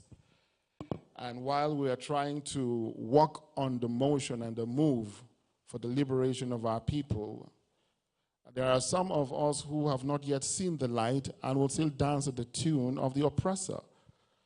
So, on the 11th of October 2021, we made it very clear to our brothers and sisters that Middle Beltons who are still pushing for a core northern presidency are technically just being northern slaves.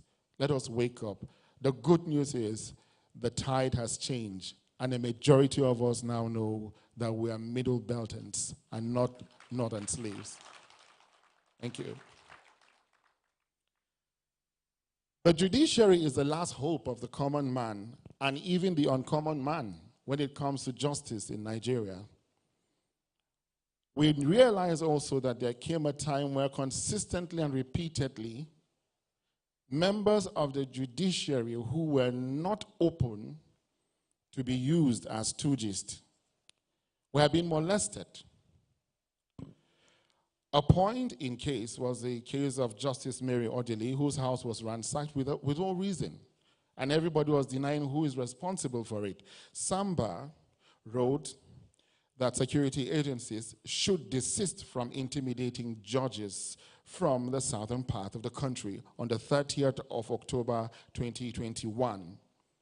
For the Anambra State elections, we looked for people who had the people at heart people whom we had invited to the Elumba TV network and heard their manifestos. So we inclined ourselves with Charles Soludo, professor, who had regalvanized the Nigerian economic system through the central bank, and his colleague, Ozido. And by God's grace, Soludo came up on top.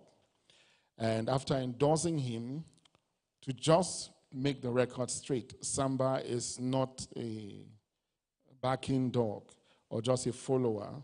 We also wrote officially to Soludo and published it on the papers that it is his opportunity to now work for the people of Anambra State, like he did when he was with the banking sector.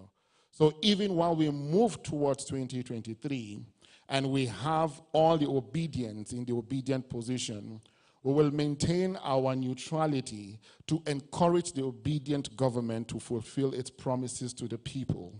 May God take us there.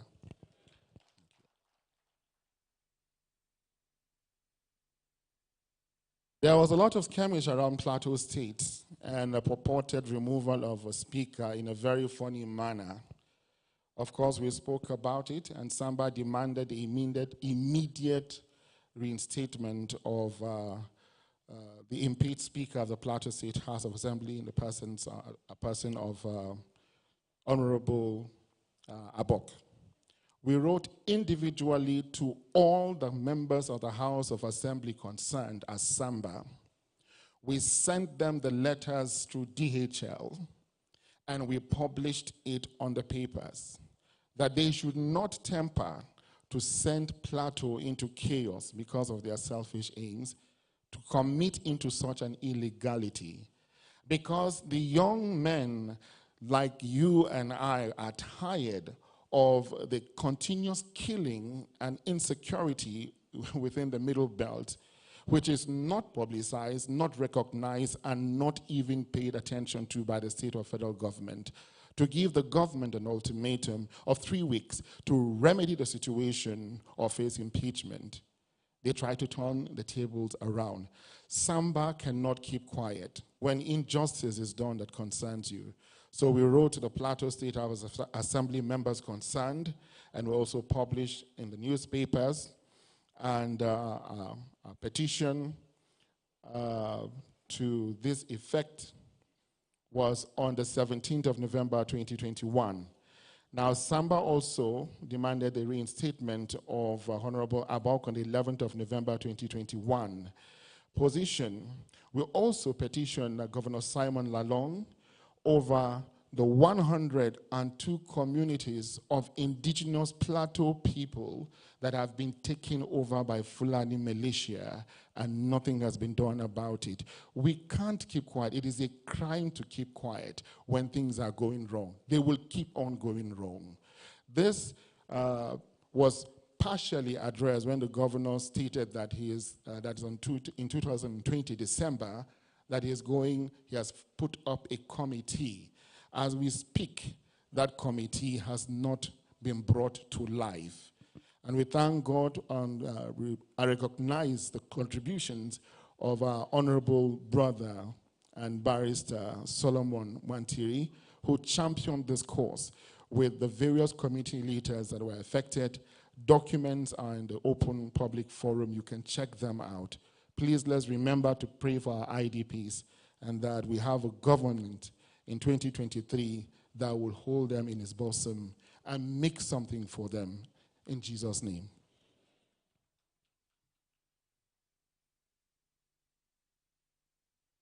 It is, when we talk about the Middle Belt, it is not only Plateau State. SAMBA also wrote to the government of Gombe State on the 14th of January 2022.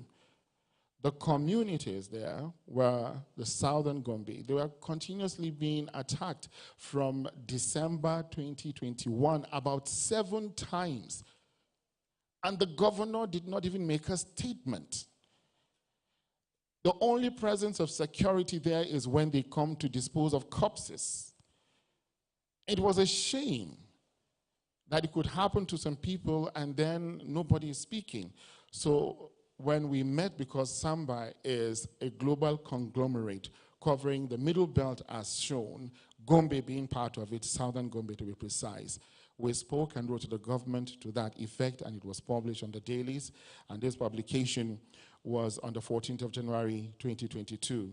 SAMBA also demanded the immediate release of Sukapo spokesperson Luka Beniat, that is the Southern Kaduna People's Union. He was held without any trial and kept in custody until he began to lose his health. He could not walk again, and all this while there was silence.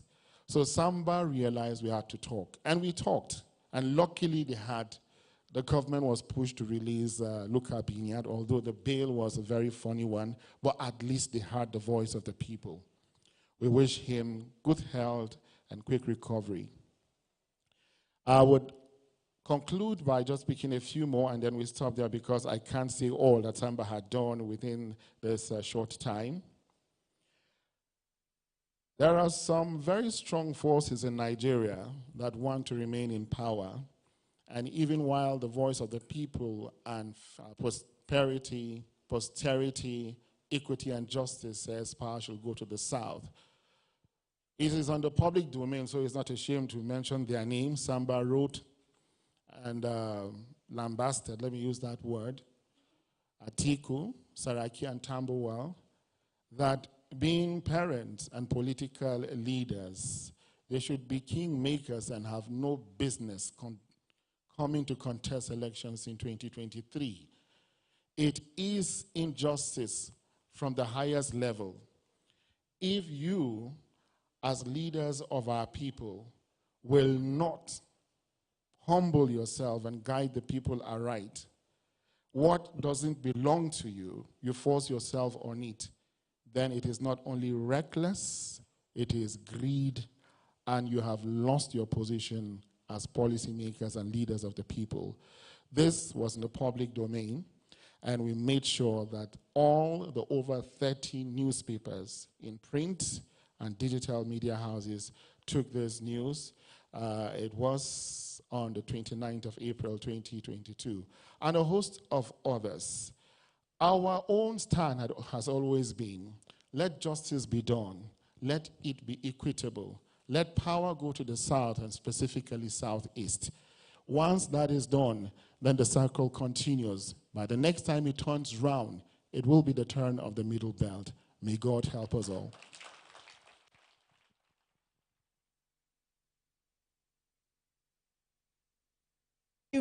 Thank you very much. Another round of applause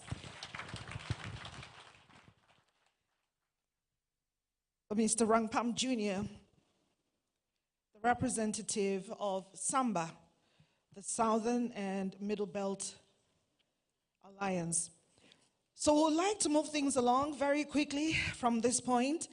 We have quite a number of recognitions. We'll take them, we'll pace them.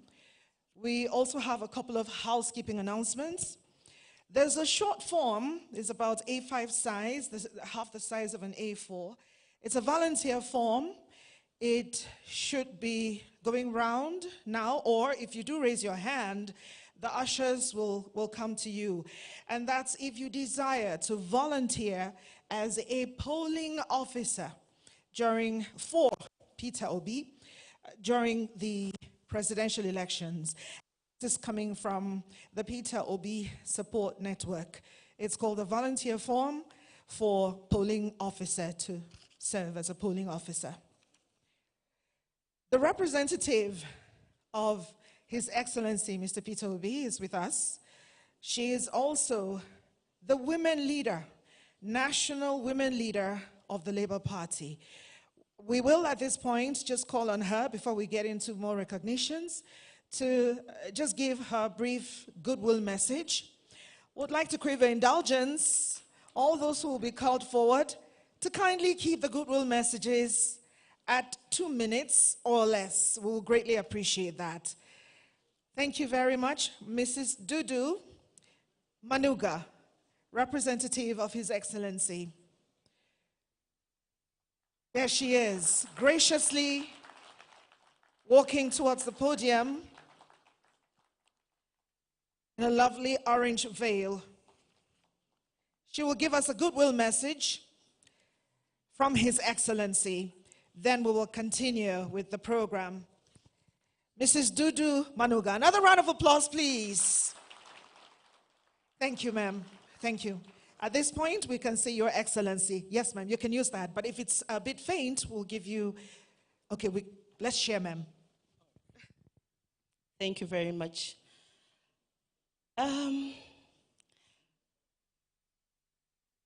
Permit me to stand on the already established protocol so that I will not go off and make mistakes of putting people before others. So just permit me to say I'm standing on the already established protocol, and I especially want to recognize and appreciate the organizers of this August conference and all other leaders in the house, whether spiritual leaders or secular leaders. I want to thank God for the positions in which He has placed you. I believe you are there for a time like this. Thank you. I bring you warmest regards from my principal, His Excellency, Mr. Peter Obi, who always likes to be called Mr. He would have loved to have been here himself, but I'm sure most of us know that he's out of the country at the moment. He's doing some tours abroad, but he said I should come in and represent him because he believes that this meeting is great. This meeting is one of a kind. This meeting is a timely one, and he cannot afford to have a vacuum without a representative. And so I came in this morning from Abuja. I'm sorry we came in late. We actually thought we could come in good time because we left at 6:30, but our roads are terrible. I'm trusting that very soon Mr. Peter Obi will take care of that. It's a goodwill message, so I won't say too much. We all know, like it was said here earlier on, he's the man who says we have to move from consumption to production, from the states coming to share what the federal has to give, to the states coming to bring in their own contribution to what will build Nigeria as a nation. He's also a man who believes, as we were coming, the driver said, wow, look at all the land, look at all the land. And I said, yes. Peter Obi says that is our oil of the north. Because he believes that from the land, the vast lands in the north, that is where the production is going to take place. That is where we're going to export a lot of things that will bring in the much needed foreign currency that will make our economy to thrive. Also from this rich and vast land that is available in the Middle Belt, industries are going to spring up. Because how else do we produce without industries? And when those industries spring up, our sons and our daughters are going to get employment. They will not graduate and sit at home, folding their hands and waiting for us to still feed them after we have trained them. That will change. At the same time, like he has always said, for those industries to thrive, to work, they need power. And he has already said that if given the opportunity, he will ensure that the output that we have of power moves from the 4,000 or less these days to at least 20,000 megawatts for the nation. I cannot go, he has said so much, I won't go on and on, but let me also say that he has a soft spot for women. I cannot go and sit down without saying that. As the governor of Anambra State, he gave women 40% of all the political appointments. His deputy governor was a woman, head of service was a woman, accountant general was a woman, chief of staff was a woman, and so many other strong positions that other states refuse deliberately to give women. Peter Obi recognized that women have potential, recognized that women have a lot to offer, and he gave women those strong and sensitive positions. I know he will do that again when we give him the opportunity as the President of the Federal Republic of Nigeria. On this note, I want to say thank you very much, and I know that this conference is a timely conference This conference is for a moment like this. Actually, before I came, yes, last night I was praying. And I said, Lord, if I go, what do I say? And the Lord dropped something in my spirit. And he said, the middle belt is going to be the deciding factor in 2023. And I heard somebody say something like that earlier on. The middle belt is going to be the deciding factor. We're no longer going to be the ones waiting for whatever will be pushed on us. And I believe that the Labour Party has started showing that. At a time that another party said there is no competence in northern Nigerian Christians, the Labour Party, for the first time ever, for any major political party, they gave a female from northern Nigerian Christians the national women leader. Thank you.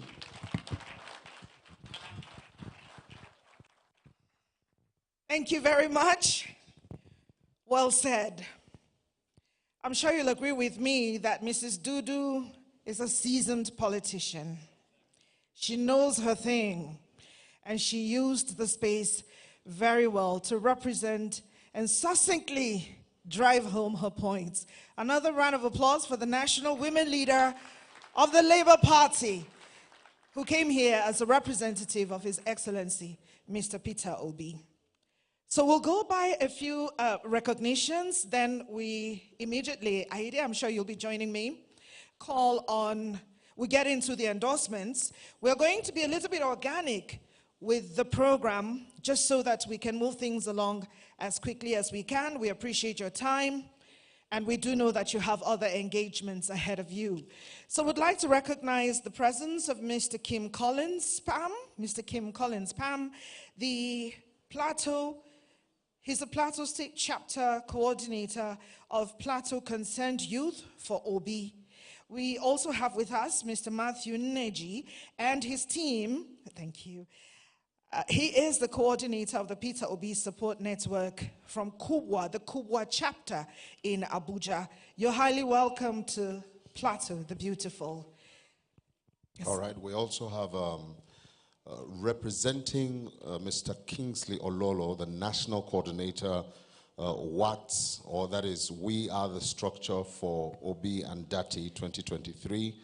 He's representing the national coordinator, is the Nasarawa State Coordinator in the person of Dr. Andesikuteb Yakubu Ali. A round of applause for him, please. A round of applause, please. We'll have more recognitions as we go along. You have one more.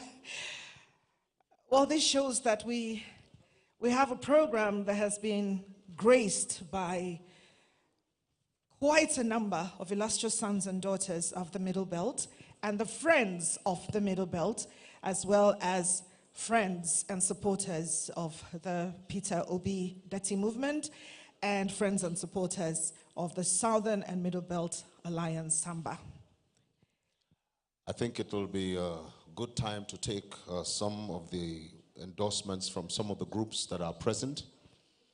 Perhaps, as I mentioned these groups, you can just come forward, make your endorsement, and we'll go through them. Really, the meat of the program we have gone through, and so we will be rounding up in a little while. That's right.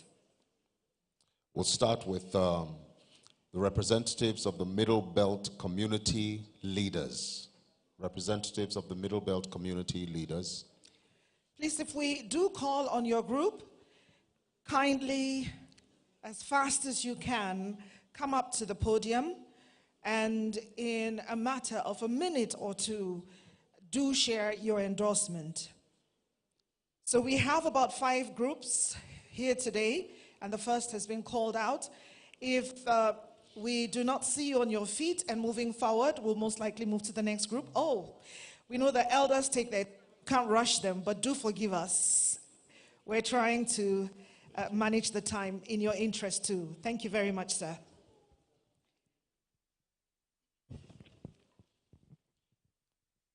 Hallelujah. All protocol observed. I stand on behalf of community leaders in Middle Belt of Nigeria. We, the people and community leaders of Middle Nigeria, participated in a conference this day and resolved to present the following predicaments that engulf our community within the period of this present government. We observe the following as our common problems in the Middle Belt. Insecurity. We are faced with the problem of insecurity during this administration, and it has drastically affected the growth and development of our communities. Yes, we all know the challenges we have all over the states that are Middle Belt. The problems of bandits, Boko Haram, herdsmen clash with farmers, kidnappers, and unknown gunmen. Their activities has drastically reduced the growth and development of these communities. Unemployment. We, the people of Middle Belt and the community leaders, cried aloud that majority of our youths are unemployed, and this has seriously affected our communities. Over 70% of our graduates are still roaming the street without any gainful employment. Most of them have gone into drunkenness, drug addicts, prostitution, you can name them. Health facilities. Inadequate or lack of funding of health facilities has affected our development and growth as a community in the Middle Belt, especially antenatal and child delivery. In some common places, simple sicknesses that can be treated, there will be no any drug, there will be no any medication in all the primary health care facilities, and this has affected us seriously. Divide and rule syndrome. This government has devised a means of dividing community leaders in order to achieve their political ambition or interest or selfish policies. Political interference. We have observed with dismay that this government interferes in community matters, especially in selection of community leaders. Therefore, impose leaders and people that are not the choice of the people on the communities. This has also caused a lot of problem in the Middle Belt area. Ladies and gentlemen, because of these problems, we as community leaders in the Middle Belt have made a choice, and the choice of Obidati, that are coming as Messiah to take us out of these problems by the grace of God. We, the people of Middle Belt, has discovered that Obi is someone that gives listening ears to community leaders. We have also identified with his manifesto because he carries community leaders in all his programs and activities. Peter Obi is a wealth creator, and we believe that he shall transform Nigeria economically through inviting investors to build industries and technology in Nigeria. We also as a community believed and have trust in Peter Obi that his administrator will reduce costs of governance in this country, and we take him by his words. We also believe in Peter Obi that his administrator shall not withhold any political rival because of his words. He always emphasized that you do not need to close the shop and follow a thief. Rather, you open the shop while you follow the thief.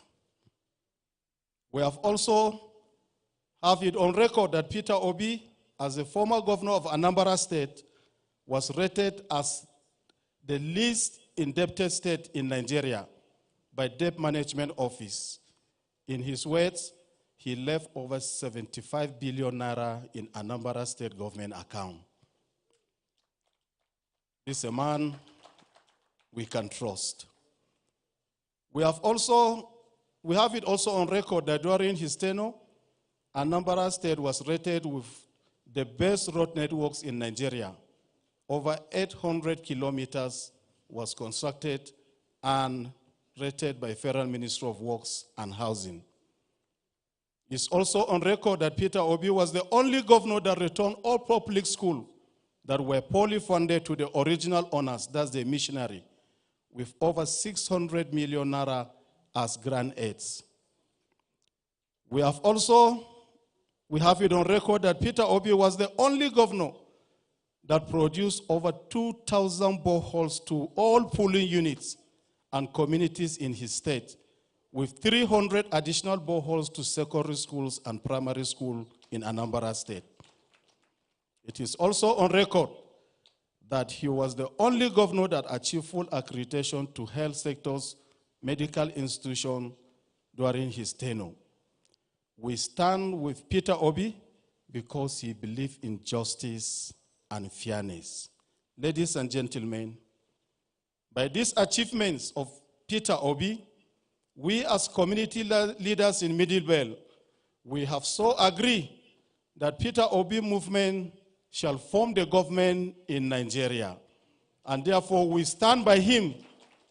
And this afternoon, we want to stamp, seal, and declare our unflinching support to him as the President of Nigeria come 2023.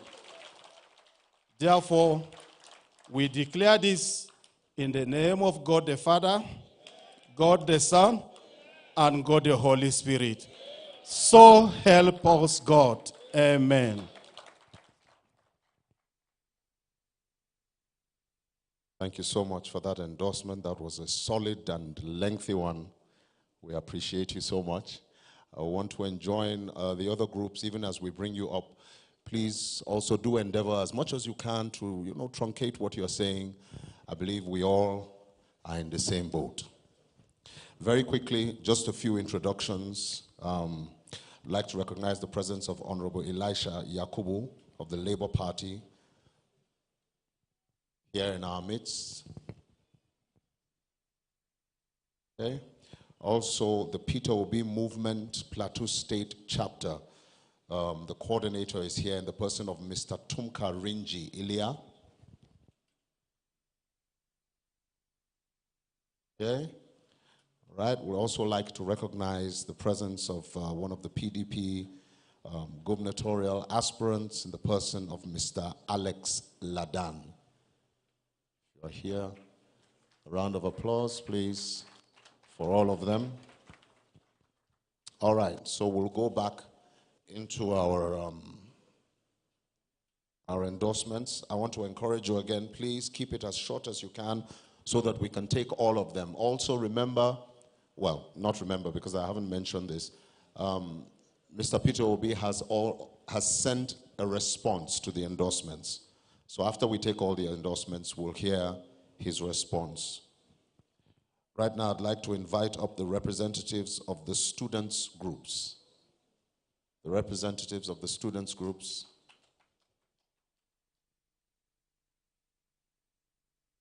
Please give a round of applause. Encourage him.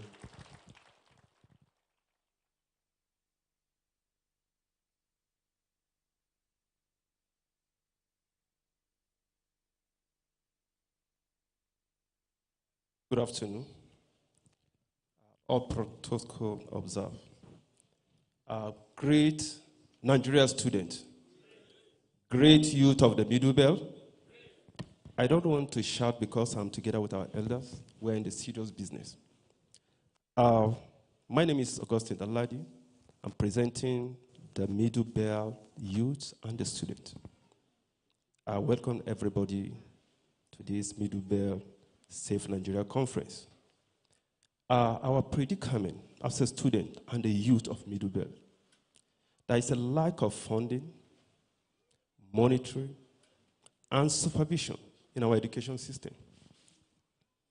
The education system in the Middle Belt have suffered setback because in the recent ASU strike, what ASU are saying that they need infrastructures to these schools, some facilities, e-libraries, and some good learning condition. But government are adamant of that. They don't care. They don't even show concern. Most of our schools are becoming a death trap for tourism, that we are not safe in the school anymore. That is why we need Peter Obi in this time. And why do we need it? Because we have set record. We have seen it when he's a governor of Anambra State. He will try to transform the education system. Anambra is 24 out of 36 in terms of performing in WAEC and NECO. But during this time, we see it, he has become the first in terms of WAEC and NECO in 3 consecutive times. That is why we, the youth, and the student of Middle Belt, we need it in this time. There is a lack of employment of able youth in the country, and especially in the Middle Belt. The trend of unemployment begins to increase, and the labor market has grown very wide. And in this place, the school are producing thousands of students every year, and the government refuses to absorb them. This has placed students and youth uncertainty. And with this, the crime continue to develop, social vices, crime, harlotry, and in fact, they use this youth and the student to become their thugs because they don't have any work to do. That is why we call on Peter Obi in this time. He have done it before, and the record has been shown very clear that when he was the governor, he empowered the youth, not only empowered them, but he trained them. Not only trained them, he educated them. During his tenure, there is no any robbery attack in Anambra during his tenure. I think this is the time we, the youth, need him. And again, in terms of mentorship, there is no mentorship. We need a good leader that we can copy. We need a good leader that we can follow the good step. And it's important for us to know, all the governors leave their office with a host of debt. But in the case of Peter Obi, his case is different. He lived of about 775 billion on the government coffers. That is the type of leader we, the youth of Middle Belt, and the student need. We need it in this period because in this economic downturn, in this economic holocaust, to rescue us as a youth and also the student of the Middle Belt. In conclusion,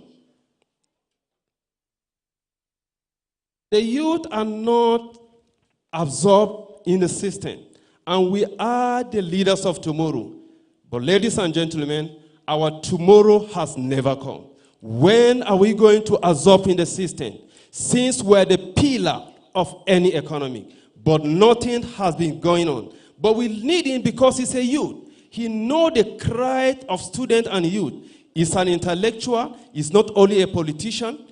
He is a graduate also. And we know and we also believe he can do it better in this time. Thank you.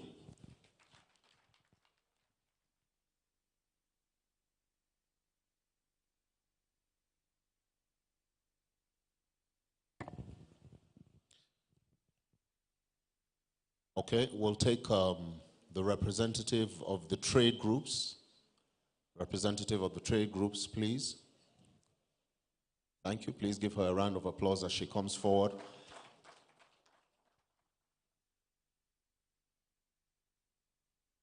has also come to my attention that we'll be taking a few words from our chairman.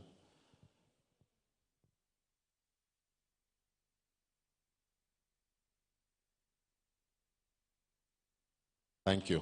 I was expecting, it's a long walk.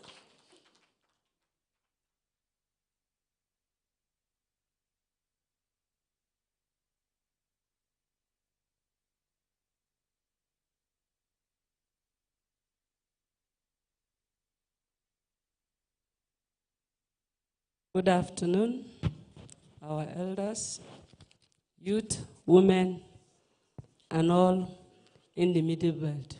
All protocol observed. I'm Mrs. Florence Dashe, standing in for the like minds of trade union within the Middle Belt.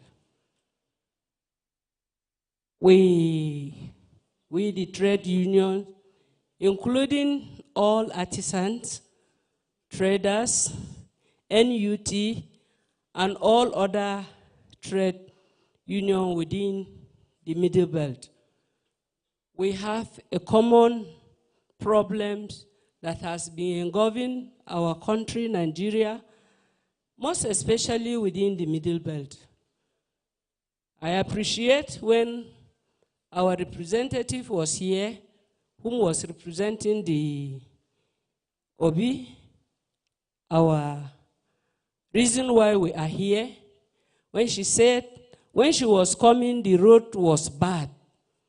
This is one of our major problems. Even when the goods are being produced from the farm or whatever it is, we know that the road network has always been a big challenge to us. Apart from that, even the materials, assuming we have, okay, now let us just take a look of where we are seated today. It's because of the artisans. Now the cost of production has become very difficult for us to meet up with. Transportation is a difficult task. Inflation, price on fuel scarcity, and instability of all the prices has also been another challenges on our side. Apart from that, let us take a good look at our industrialization within the country. Nigeria has not been producing anything. So what is the pride of us being traders within the country that we cannot produce, we can only consume, we can only import from the outside countries to come and trade with? What is our joy? But today, we are proud to stand on this platform today and then talk about our Obi, so that we will be able to now express obedience, show strength in what we are doing, because he has set a pace for us to follow.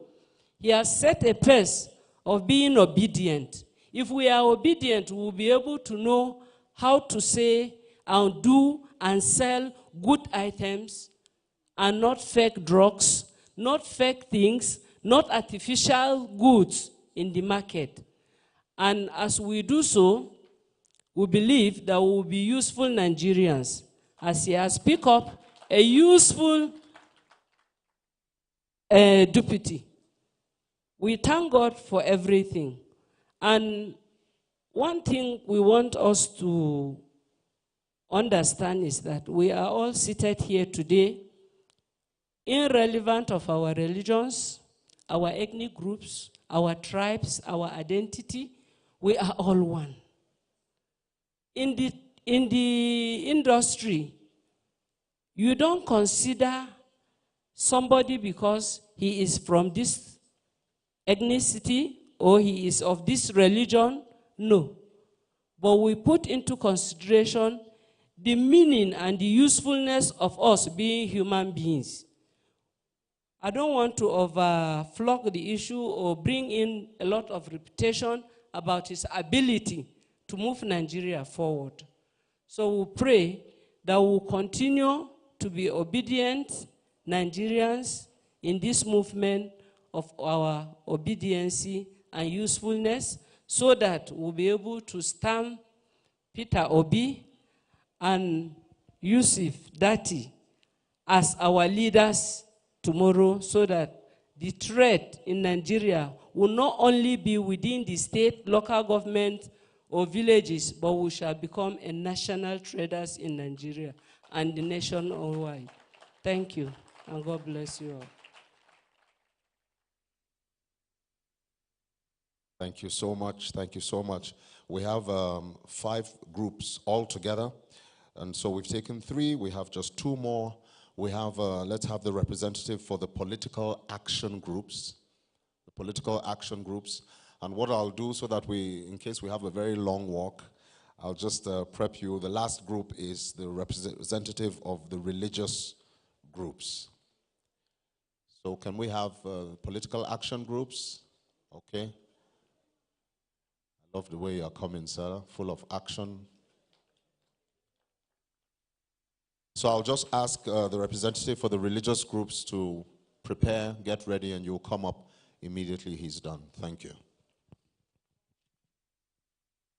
Thank you. That is because we are all obedience. Good afternoon, everyone, ladies and gentlemen.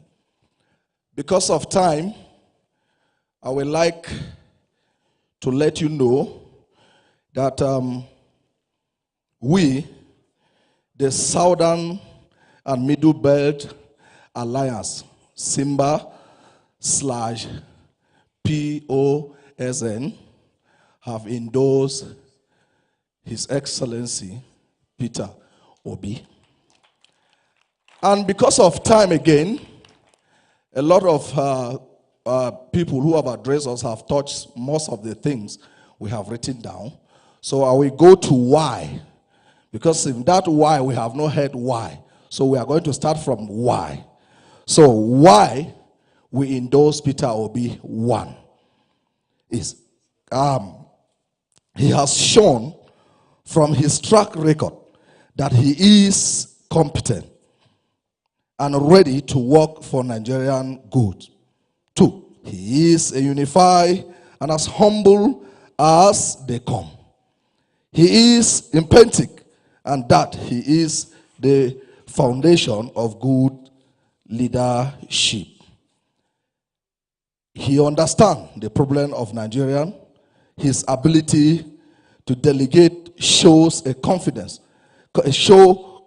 man who is ready to lead the people. He has the character, credibility. He is a man who is not corrupt, prompt. He is a man who is ready to take Nigeria away from consumption to production, which in turn will rise our GDP and life standard of Nigeria. We, the people of the Southern and Middle Belt region of Nigeria, wish to endorse His Excellency Peter Obi for presidency of Nigeria. May God bless the Federal Republic of Nigeria. Thank you.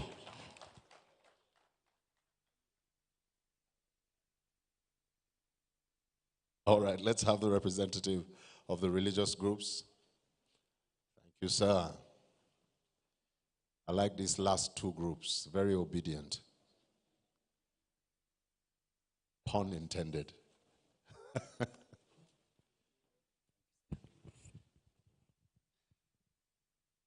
Permit me to stand on the already established protocol. My name is Aminchi Adamu, standing on the shoulders of all religious leaders in the Middle Belt of Nigeria. I'm a Wajan man from Gombe State, and the weather here is supposed to make me shiver very badly. However, I'm standing with the heat of pain boiling in my heart. Because we are afraid. We are afraid to go to our places of worship. We are afraid of being attacked. We are afraid that our places of worship will be destroyed. However, we find ourselves in an institution, in a country whose constitution offers freedom of belief, freedom of worship, and freedom of religion. However, we find ourselves being molested. We find ourselves being abused. And we find several leaders, instead of working to unite, they find ways and means to instigate divisions among religious lines. We stand to lament the fact that we lack leaders rather, with integrity and desire, the political will to ensure the unity of all people who believe in a God in this nation. We know that good leaders are supposed to protect the faith and work towards uniting of all religious institutions as backed up by the Constitution. However, we also lament the inequality and favoritism we experience while seeking to secure admissions, seeking to secure employment, and of course, while political appointments are being made. We as religious leaders have been called and commissioned by God to pray and to teach our leaders to be good followers of this nation. That is not all, though. We are also mandated by heaven to correct the wrongs going on in the nation. I therefore stand on the shoulders of all religious leaders, both Christians and Muslims in the Middle Belt, today to say enough is enough to anti-religious preaching and practices. We say no to religious inequalities. We say no to attack on worshippers and places of worship. We desire and look forward to a nation where Christians and Muslims will coexist as one. We look toward a time when Muslims and Christians will share same goals, same opportunities when seeking for admission, seeking for employment in any government institution. We look forward to a government who will perhaps put up ministry for religious affairs, a government who will encourage and ensure interreligious dialogue. We look forward to a government, first, with a desire, political will and capacity to deal with sincerely and decisively all religious issues in this country, who will make it a duty to protect the faith of all Christians and Muslims across the nation. We look forward to a government who will ensure worshippers and places of worship are sincerely protected. As Christians and Muslims, the holy books have pointed to us that God always uses people. He sends prophets to achieve or to bring about change that he desires. And in a time like this, we see God sending us a prophet, a man whose track record have shown that he's a man of integrity. If you doubt any facts about this prophet that God has given us, go and verify. Thank you. I will not want to bore you with all the details about this prophet, which we all know. He's no other person but His Excellency, Chief Peter Obi, and his running mate, Senator Yusuf Datti. It is with these views in mind that we stand as religious leaders in this country to endorse the candidacy of His Excellency, Chief Peter Obi, and his running mate, Senator Yusuf Datti. So if you are here today under the sound of my voice, or perhaps watching or listening via any electronic media, I want to challenge you. I want to give you an assignment, or perhaps a suggestion, as you may consider best. That is, if you, along with us, desire a rebirth of a new nation, on that fateful day, come February 2023, vote no other person but Peter Obi. Number 2, make it a point of duty to ensure all those you know vote no other person but Peter Obi. Thirdly, even those you don't know, even those you may consider as enemies, help them to endorse the candidacy of Peter Obi. Then by the grace of God, we shall meet in Eagle Square on the 29th of May, 2023, to swear in our president. Until then, remain obedient and totally useful.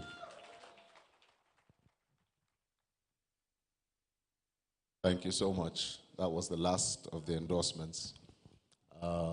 Say what you will, religious or not, political or not. I don't think there has ever been a time in Nigeria's history where we have had a presidential candidate that stands out from the others strictly based on competence. It has never happened. Never happened. I believe you guys are ready with the responses, or with the response, yeah? All right, so let's take the response to the endorsements. I thank all of you sincerely for the sacrifice of gathering here for our dear country. And sincerely apologize for my not being physically present with you. I've listened to your deliberations. I've listened to your communique. I thank you most sincerely for your trust. And I assure you that together, working with you, we will build a better Nigeria for all of us. Next year's election, as always maintained, must not be based on tribe, religion, connection, or all those biases that we used in the past. Must not be on character, competence, capability, and commitment to start building a better Nigeria. I thank you most sincerely for your trust, and I assure you that together we'll build a better Nigeria. Mr. Speaker will be speaking from Germany, where he is at the moment. That's right, and that was his response to the endorsements. So at this point, we'd like to quickly call on the last speaker before the very last, who is the chairman. We'd like to call on Mr. Devo Daliop Gamzo, President, National Association of Riom LGA Origin of Traditional Ruling Council, JOS, of Plateau. Okay, so it's not written here, but it's noted. So, sir, we would, a minute, 60 seconds. Ladies and gentlemen, good day. Happy for the privilege, and thank you for having me. Well, I hereby stood on behalf of I and my family and all my colleagues and my followers and those who have convinced now and way forward. I am family of Peter Obi. Why I supported Peter Obi here, the reality is one thing. This present government, the system is not working. Judiciary, 0. Security, 0. Academics, 0. Healthcare, 0. So where are we going? No water, no lights. So please, we should make sure we stand on behalf of Peter Obi. Even you people that are seated here, you haven't hurried to go back home because of what? Insecurity. Thank you. Please, another round of applause for keeping it really short. It makes a lot of sense to stick to what we say, right? So, well, we're meeting the gentleman for the first time, but we respect him for keeping to the time. Okay, so at this point, would invite the chairman of today's occasion, in the person of Comrade Nladi Bako, the former Gombe State chapter. Okay, he wants to speak from, it's fine, sir. Good afternoon, everybody. Everybody has spoken, but my leader, the man under which we convened this conference, we did not hear him talk, even greet us. May I request my leader, the president, Middle Belt Association, please, to come forward. Give him a round of applause, please. Dr. Poku. It is under the umbrella of Middle Belt we are here. There's no way you will come in here in this important hall and you refuse to talk and allow you to go out without anybody challenging you. Go up. Give him the microphone, please, before I say my last word.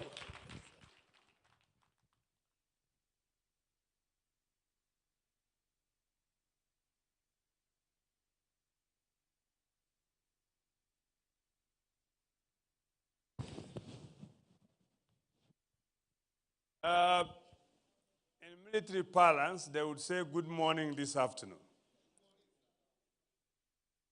The good thing about this group is they took over from us a liability which we couldn't carry. And I thank you for it.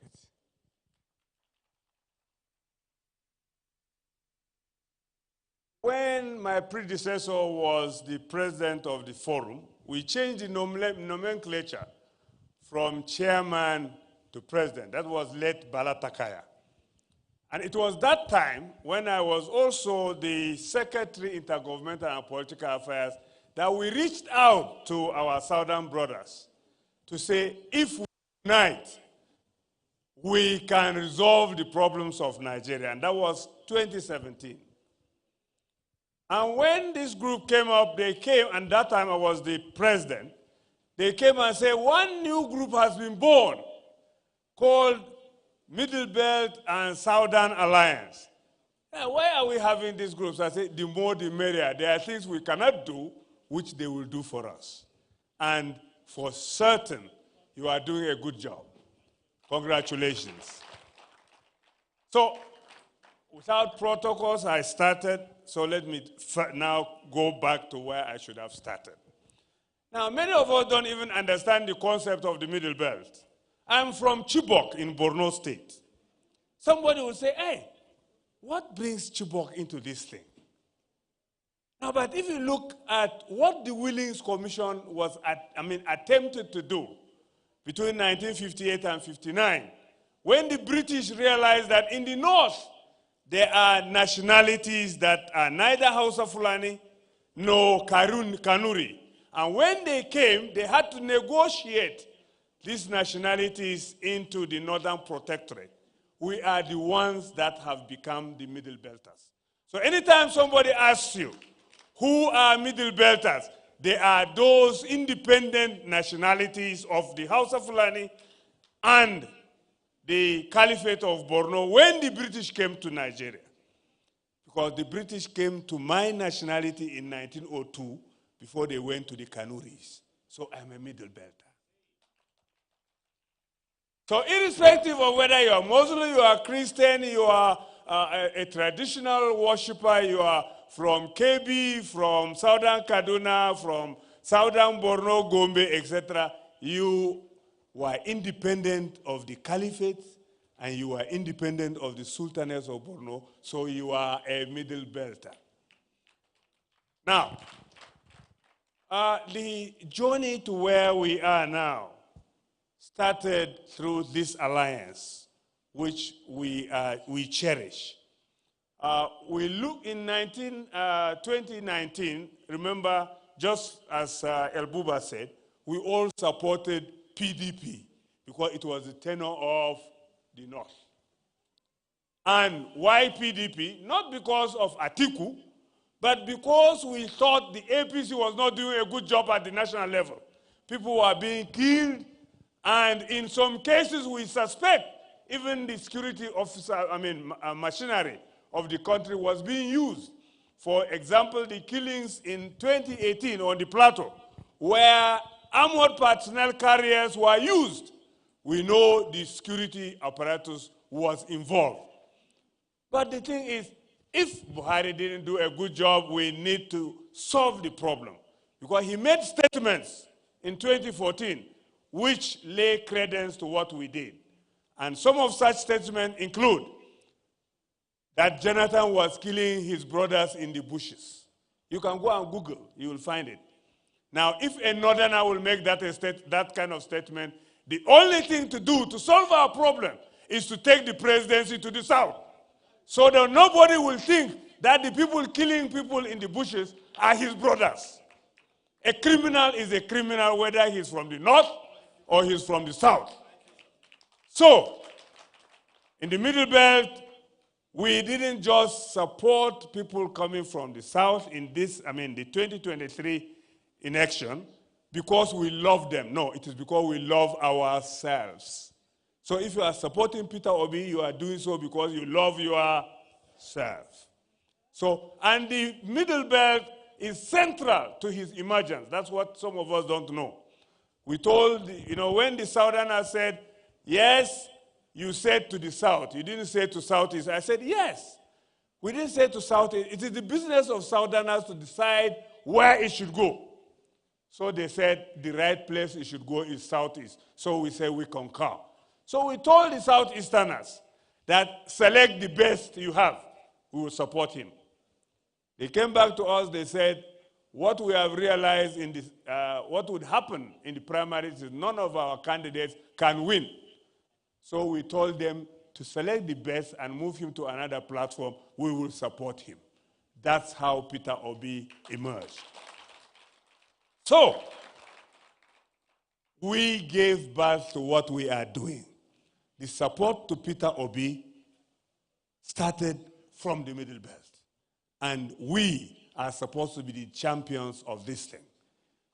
We have not come out as socio-cultural groups to declare, but the time is coming. Just as El Buba said that he's going to make his declaration at the stadium. A time will come when all of us will gather and make it clear to Nigerians that this is the man we are going to support. May God take us to that time. And I believe it is doable. Any skeptic out there who think it is not doable should jettison his belief and know that it is doable. We can do it. We have the numbers, and we thank God the electoral law now says will ensure that one vote, one person, and it will be counted. God bless Nigeria. We will rebirth a new Nigeria. May I again say thank you, Southern and Middle Belt Forum, for organizing this occasion. And we believe it will go down in history that, yes, such a thing which has never been done has been done today. And you will be remembered for it. Remain blessed.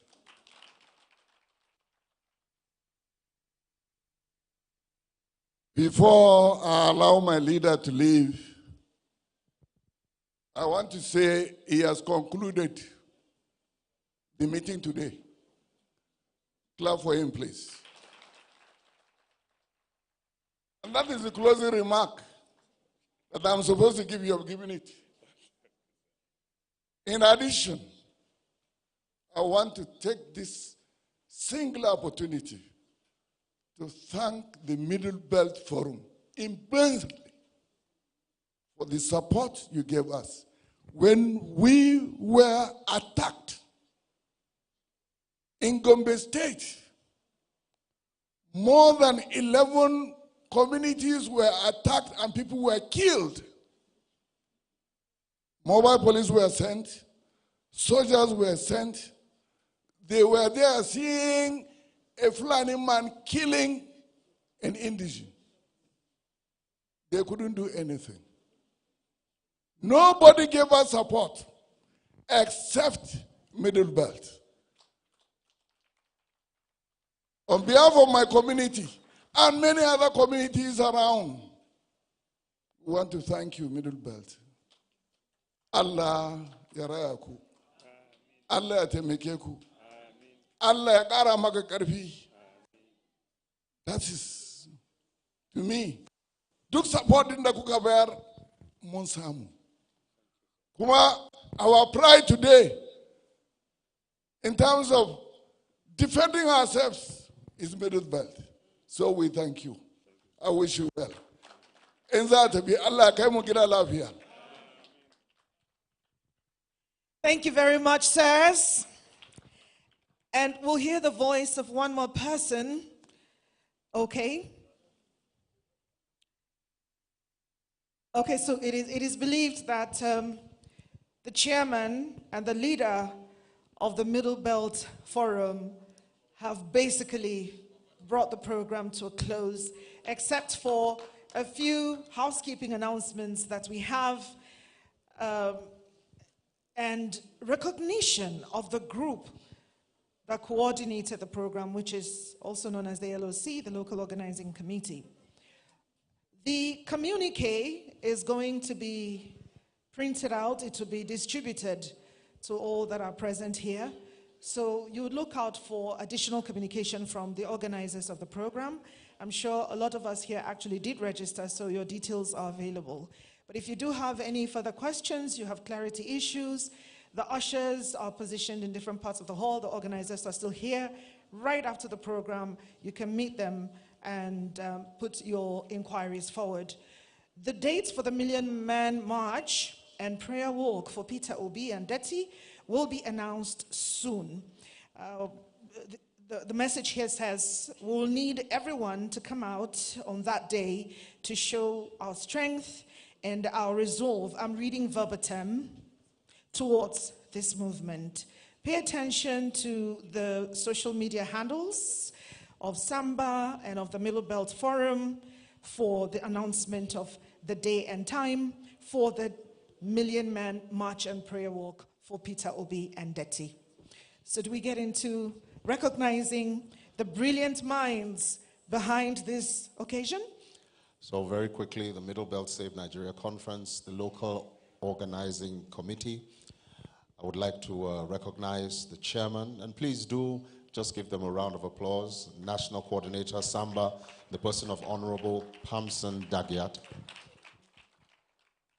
Also, Labour Party 2023 Deputy Governor candidate, Plateau State, in the person of Engineer Jack Dung. A round of applause for him, please.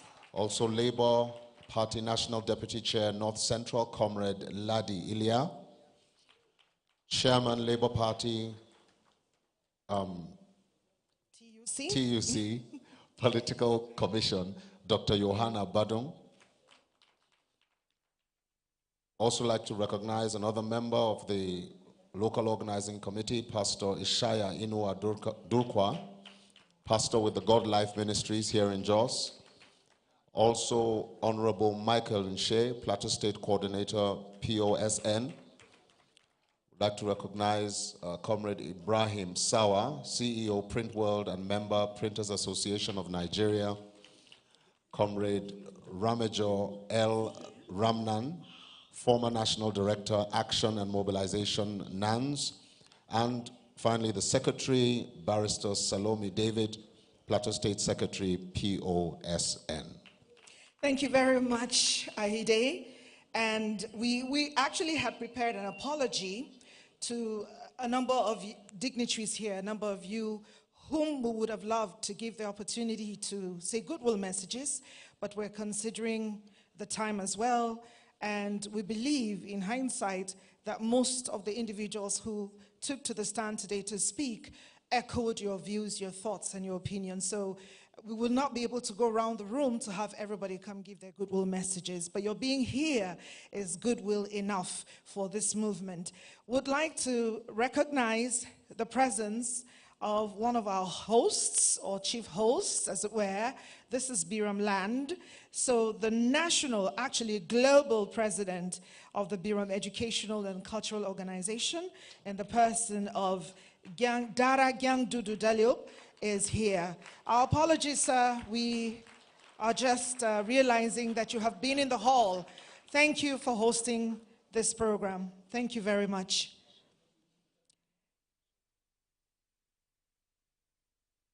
So at this point, we would like to call on Mr. Juan,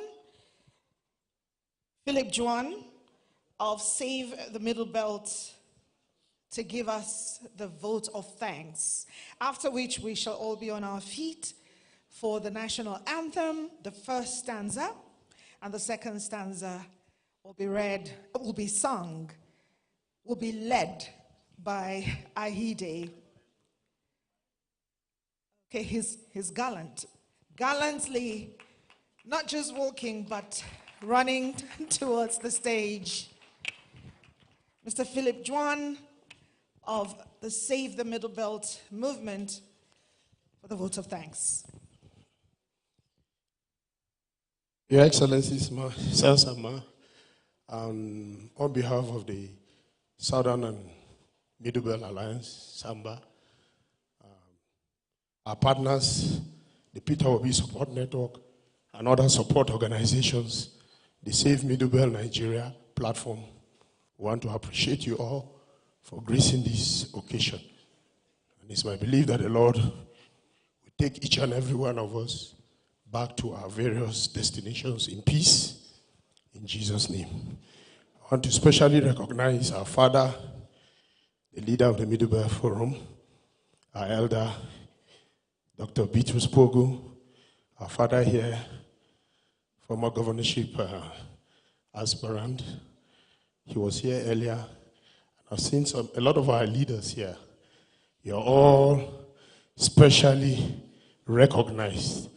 And I believe that the next project or program that we'll be holding next year will be under our able, vibrant President Peter Obi. By this time next year, he will be in office by the special grace of God. Thank you for your support. The Lord bless you all. Thank you very much. Shall we please have the national anthem? Can we all be on our feet, please? Thank you.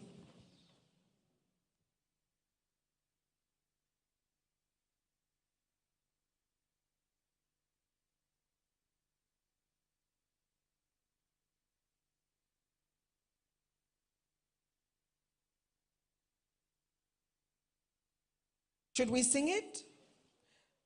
Okay. Aide, can you do us the honors?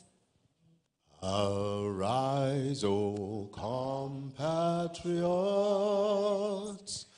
Nigeria's call obey, to serve our fatherland